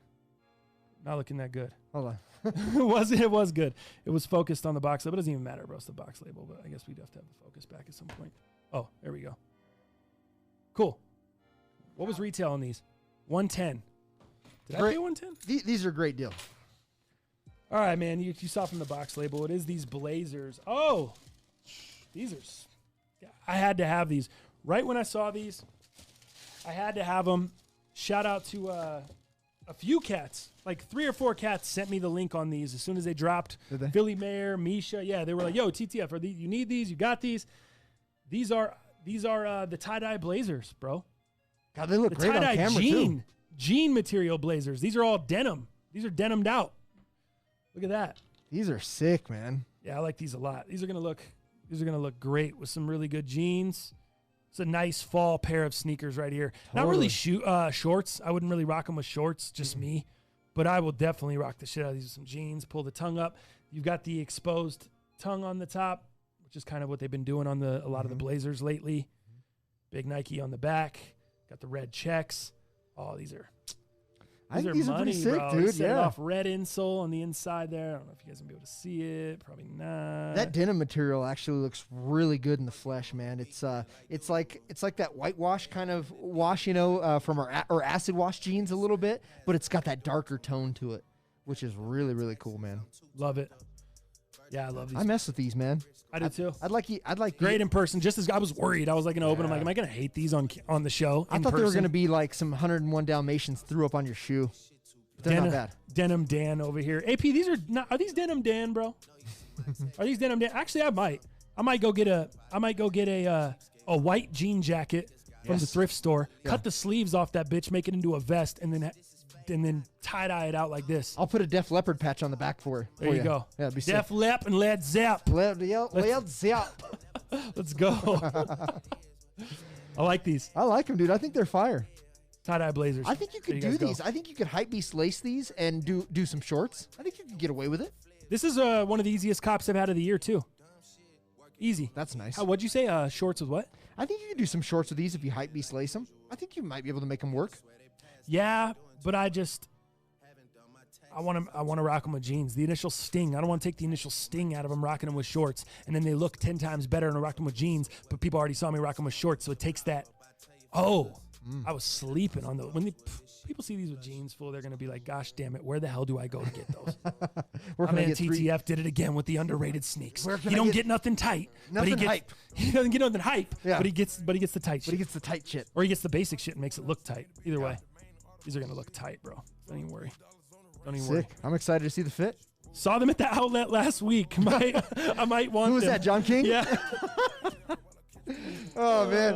That's why you have the easiest cops. The leather inside is flames. That's nice, dude. It's a nice feeling leather on the inside as well. You think that'd feel good on the back of your Achilles? I'm rocking high socks. Oh, yeah. Yeah, you rock them with jeans. I'm not wearing shorts, brah. High Snobliety socks. Yeah. Yeah, we're putting this under the most underrated cops catalog neighborhood. Okay. There you go. AP, I would too, Phil. I would too, Phil. It's an old school joke from back in the day when we used to be roommates. Good times. Great oldies. Cool 105. I like them, man. I don't know if I can outdo those, but I'm going to give it a shot real quick. And shout outs to Chris Roberts, man. What is his Instagram? Tattoo by Chris Roberts? Tattoos by Chris Roberts. Yeah, man. Yeah. So go follow him on IG. Again, some of the best tattoos in Denver, some of the best watercolor action. So I got to give him shouts for these. Let me grab them. Also, FortifyTattooAftercare.com. You can check that out. That's his company. He started it. It's a CBD tattoo aftercare. So if you're going to get tatted up, you want a good way to take care of your tattoos after you get your work done. You don't want the ink to fall out. You want to make sure it heals correctly. Get yourself some Fortify Tattoo Aftercare, and you can use the code MUP10. Save yourself a little bit of money. Nice. Oh, you know what these are? The heat. Oh, man. It's not really heat to me, but heat to everyone else. You're bringing out the heat. I guess it's heat. It is heat in the studio. Any shoe that's got a value over 1,000, I guess it's heat to someone. It's not really heat to me, because I think these bitches are hairy and gross looking, but... Dude, the hair's not as bad when you see them in person. Oh, so really? These retails for $110, as you saw on the price there. They're not going for $110. They're not going for $510. These right here, these bitches on StockX right now are going for 1,500 of those dollars. Did you lose that bet? I don't even remember the bet. Who was the bet? Was that Misha or was that John King? I think it was John King. Somebody fill us in the chat. Go ahead and pull that bitch out. Somebody that follows the show more than we do. Clearly, we don't follow the show. What do you mean the hair isn't as bad? This looks like a Brazilian chick's armpits. Are you kidding me? What do you mean? The hair isn't as bad, guy. I don't think the hair's bad. That's awful. I think it's trimmed really nice. Carpet ass. I think this 70s carpet ass is trimmed really nice. I think it's just hairy enough. The suede and the nubuck that surrounds the hair is really soft, really good materials. The stash pocket. Great thumbnail. Thanks, man. Great thumbnail. You knew what I was doing. So show them the stash pocket. Open up that stash pocket real quick on the tongue. Super, super ill. I think is really, really nice. Done very, very well. 35 mil, please. That's obviously one of my favorite spots there. Oh, there you go. You got the blue inside there. Put your Jolly Ranchers in there. Yeah. Bang, bang. Only the Candyman can. And go ahead and show the laces. The laces are probably my favorite, dude. I'm a big Lightning Bolt fan. I've got Lightning Bolt tattoos. Check this out. No way. You're a big Lightning Bolt fan? Let me see. Let's see, bro. Oh, yeah. There you go. The Grateful Dead lace tips. Finally, something that actually screams Grateful Dead to me. Doug, the rest of the shoe, nothing about this makes me go like, oh, Grateful Dead. Just wait. I'm going to show you. We're going to show you a few more things. Show me a few more that I can't see while someone's wearing the shoe. Hopefully Chris doesn't... You're digging in the inside. You're pulling out the paper. Yeah, hopefully Chris doesn't mind me doing all this, but... that screams Grateful Dead, right? You got the dancing bears. That's pretty nice. That is the Grateful Dead. That's pretty cool. Now, flip that over. The Grateful Dead head? The logo with the Nike SB attached to it? That you can't see because it's the bottom of the insole? All the things that scream Grateful Dead are not visual. Not visual. Not visible. How cool is that, though? Like for Nike... Without tearing the shoe apart. For Nike and allowing Grateful Dead, again, this is stuff that Travis Scott, Jerry Lorenzo's done. They really don't let people add to their shoe. And to have that on their Zoom Air pocket, I think is super cool. You have the dancing bears on the insole, super cool. You got the Lightning Bolt lace tips, super cool. You got the Grateful Dead, the stash pocket for your LSD hits, super cool. And then, of course, the Grateful Dead brand logo, or excuse me, the same font they use on the back Nike, which is super dope as well. So, I mean, there's really where the Grateful Dead influence comes from on the shoe. Outside of that, the hair's not going to speak Grateful Dead. If you don't know about the Nike check and how they shredded that up, you wouldn't know. You got the bear on the tongue as well. But listen to me. Take the bear off the tongue, okay? And if you just show me the shoe and you're like, yeah, check these out. There's going to be a new dunk. What do you think they are? I'd be like, Sesame Street. Are these the new... Oscar the Grouch. Are these the new Oscar the Grouch Cookie Monster joints? Where's the trash can? Right. That's exactly what I would think, bro. Like, these do not... It's just that there's not a shoe that screams Grateful Dead to me. Also, who could wear these? How could you imagine could you imagine wearing this shoe, bro? I wear them just like I wear these dunks. That hair, that's going to get so disgusting over a couple wears. Are you talking like lice? You might have lice in the hair? Yeah, just like, Doug, imagine dragging a carpet out across the sidewalk. Bed bugs? What's going to happen to it? I mean... Especially this is shag carpet. You're going to get a lot of stuff hidden in there. Oh, yeah. You might be... Thank goodness Colorado's not like a crazy bug-heavy place. Yeah. But yeah, you're going to find some bugs hiding in these in other states. No doubt. I love your takes on just ripping these apart. I think it's great, man. I would have never thought that I was going to have bugs in my shag carpet of a shoe. I would have never thought. Like, I just, I don't know. They come with blue laces as the extra. I think that's probably the play. There you go. I think you would do one green lace and one blue lace on one shoe. I think that'd be pretty cool. I don't know. All of it doesn't seem like the play to me. So are you saying you would spend 110 because that's retail, but you would send them first minute you get to StockX or GOAT? Correct? Oh, absolutely. Yeah, especially for the money they're going for. Shit, if they were going for $600, $500, $300, $300, it'd be gone. If they were going for under 300, I'd sit and wait a little bit, and then they'd be gone 6 months later. For sure. But, dude, come on, bro. Not about these, huh? No. Not at all. What about the orange or the yellows? Same thing. Yeah. Just the aesthetics, the way they're built, the way they are. You're not about that? It's not the same at all. Or it's not moving me at all. I'm not moved by these whatsoever. Are you happy to see them in person Yeah. know? Of course. I feel super blessed. Thank you, Chris. To make that decision that they don't move you? No, I knew that hair was just not The hair was not the play. my thing. I think the only shoe that I think they're sick. I think they look cool as fuck. I think they just look so different. And again, I'm a music guy. You're a music guy. So the combination of how different they look, which is kind of cheesy to you, you're like, I don't want no fucking shag carpet on my feet. I just can't. I just can't get on it. I just think they look so different. And that's the play for me. And then the subtle details, the Grateful Dead head on the bottom of the Zoom Air packet, the dancing bears on the insole, the stash pocket, using the Grateful Dead font that they use for the Nike. So many of those things make it worth it, but not $1,500. These aren't even a $500 shoe, I don't think, in my opinion. It would be hard for me to pay $1,500 or even $500 for all the concepts and the coolness to it. I still don't think the money's there for me. You know what I mean? 300% out. 300% out? 300%. Couldn't say it to you any clearer, brother. Any clearer, brother. 300% out. Well, all right. Well, hey, Chris Roberts, thanks for letting us see the Thank shoes, you, man. Chris. I'll get those back to you ASAP because I don't want to be in charge of a $1,500 shoe. You're the man, Chris. Thank you. Yeah. Thanks for letting us look at those, man. Like from there, they look okay. Like Yeah. if you're looking at the camera from there, just a bright green shoe, it's like, all right, whatever, it's decent. Because you can't see the crazy hair. Looks like some globes in the 90s. That's fine. You know? Yeah. But some Osiris. Once you get close, Osiris in the 90s, exactly. Yeah. But once you get close, bro. They're a little gnarly. These are not even close to good. Yeah, they're just. Did you hear about? For me. Did you hear about what 2J's was doing? So he had a couple people design him shirts. So he's doing a big giveaway, but he's selling a yellow shirt, an orange shirt, and a green shirt as a package deal for $150 plus ship. When you buy that, you can't buy individual shirts. You buy the whole pack. And if you do that, you're then entered into a giveaway. And he teamed up with this company called Moondust, who makes custom boxes. So he did custom Grateful Dead boxes. He did lace locks. So he's doing a bunch of giveaways by buying these shirts. So that's kind of cool. Interesting. Because I think that's the only cool. thing that you could pair up with this to make it match. Right. Outside of this, you're stretching to find something in your wardrobe that's going to look sick with this, I think. Yeah, that's. I was thinking, dude, I don't even know. I mean, this is one where you just put together a fit and then you use these as the pop item. Right. Like everything else is just super neutral. Like you wear an all black fit or an all, whatever. And then this is like the thing to give it that pop. AP said he'd buy them for $100. Nice deal.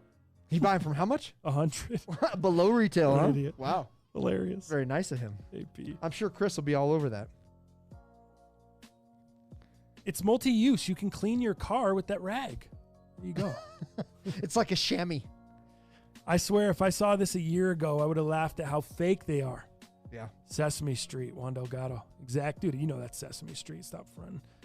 My wife's dad is in a Grateful Dead cover band. He would definitely rock those to one of his gigs. Wow. You know, that's interesting because I feel like a lot of true Grateful Dead fans would not rock these. They would be too loud, too weird, too crazy. I think a lot of Grateful Dead people that are actual fans couldn't get their hands on these because of the price. Bro, not Grateful Dead people. Deadheads. Deadheads. A lot of deadheads. My bad. Deadheads. I just don't think a lot of deadheads would wear these. Of course, a lot of deadheads couldn't afford these. A lot of deadheads would be like, how much for those? You think John Mayer's going to be rocking these in the Dead and Company? Oh, John the Mayer, next for Dead sure. and Company show? Oh, Is he yeah. going to be up there shredding? Oh, yeah, dude. John Mayer's going to be like, riding that train high on cocaine. Oh, yeah, What was Casey John Jones. Mayer's? What was John Mayer's first hit?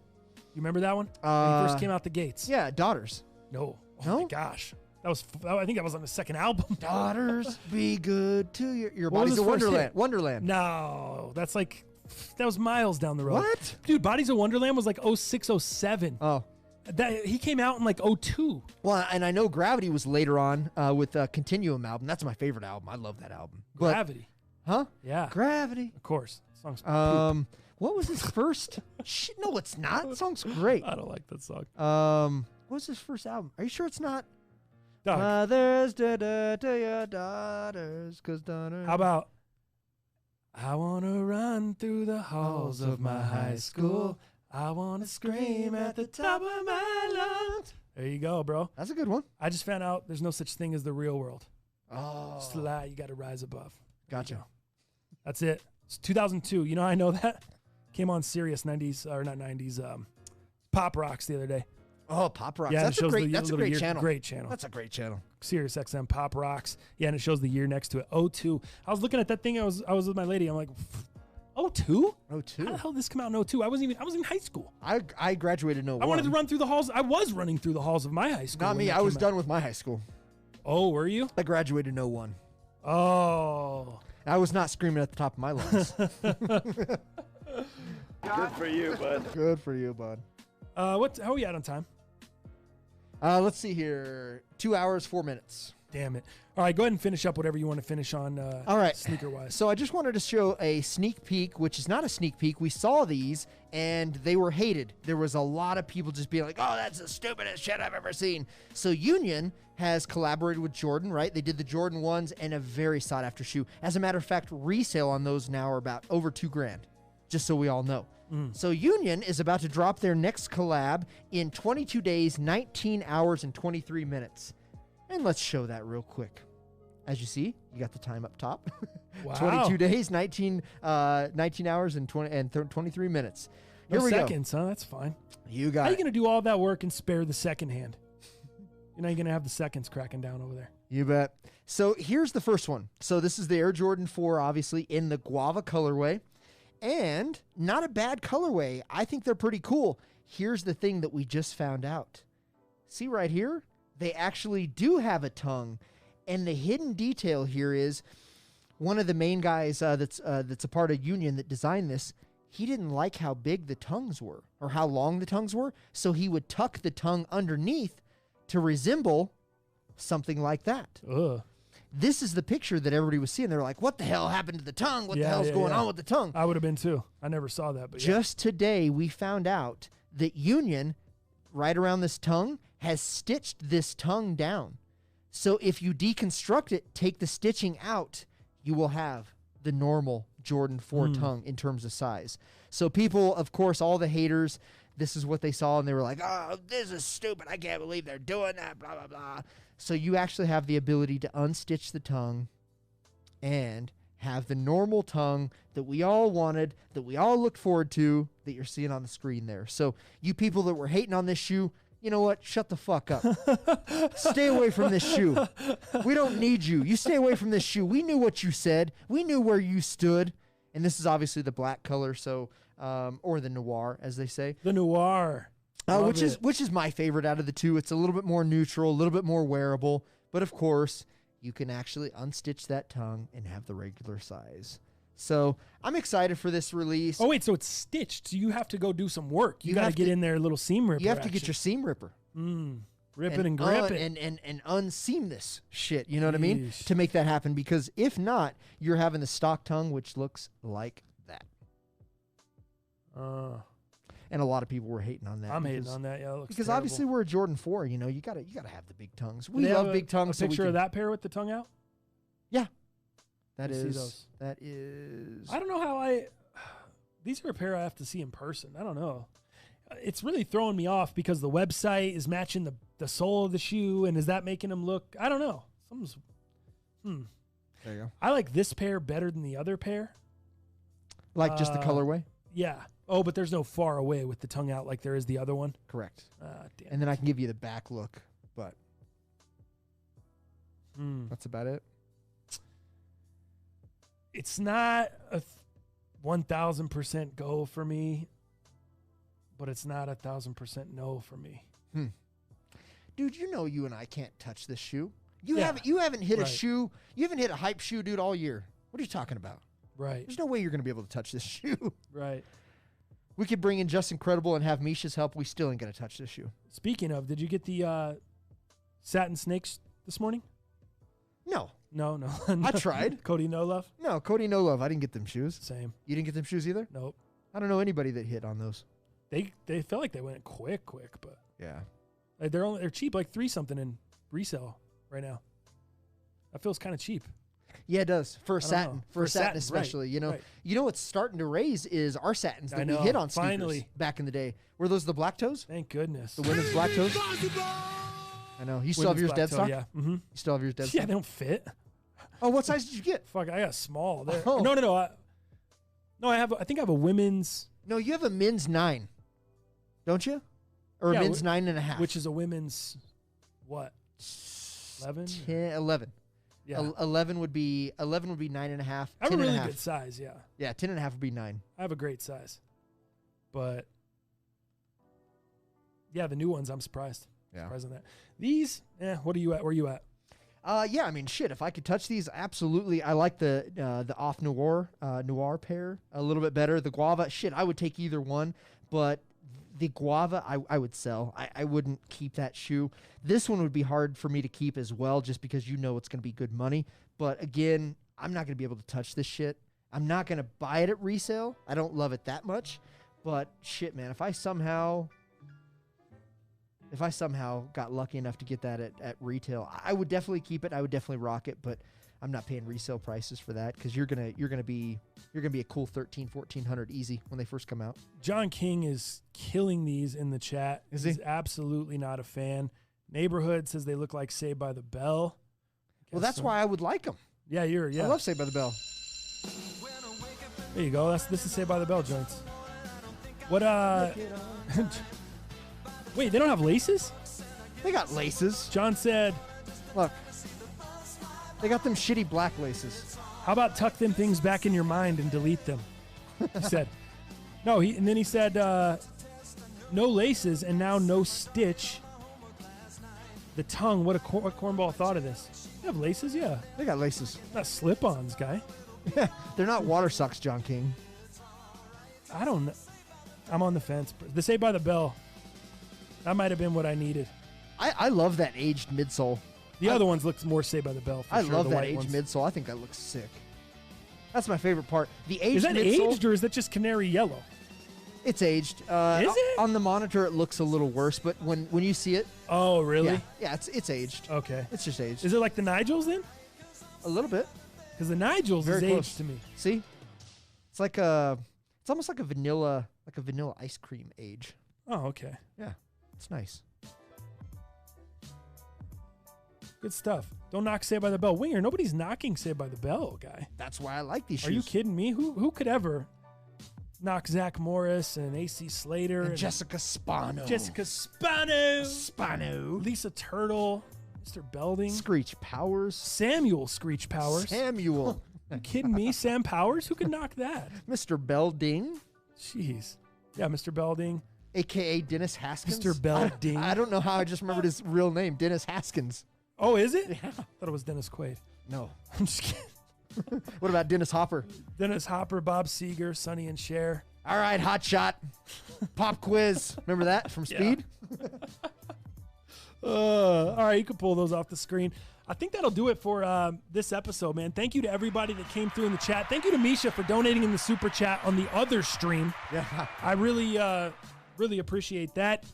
Thanks, Dow, for scooping these from my man Chris Roberts. Big shout out to Chris for letting us take a look at the Grateful Dead joints. Oh, Jason and Ramirez. I hit them for my first cop of 2020. Not these, but the Satin Snakes. I Oh, believe. nice.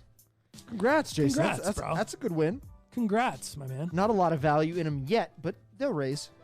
No doubt. They'll raise. Absolutely. Some of us still have a crush on Kelly Kapowski. Oh, yeah. There you go. Winger. All right, man. We're going to get out of here. Shout out again to everybody that came through in the chat today. Appreciate you guys tuning in. If you could click the thumbs up on your way out, we would appreciate it. We'll be back on Monday. We'll have some more sneakers for you. Like I told you, the Rage Green's in studio, and we'll be here to talk about everything that happened over the weekend. You bet. Thank you guys for tuning in, and we will see you fools on Monday.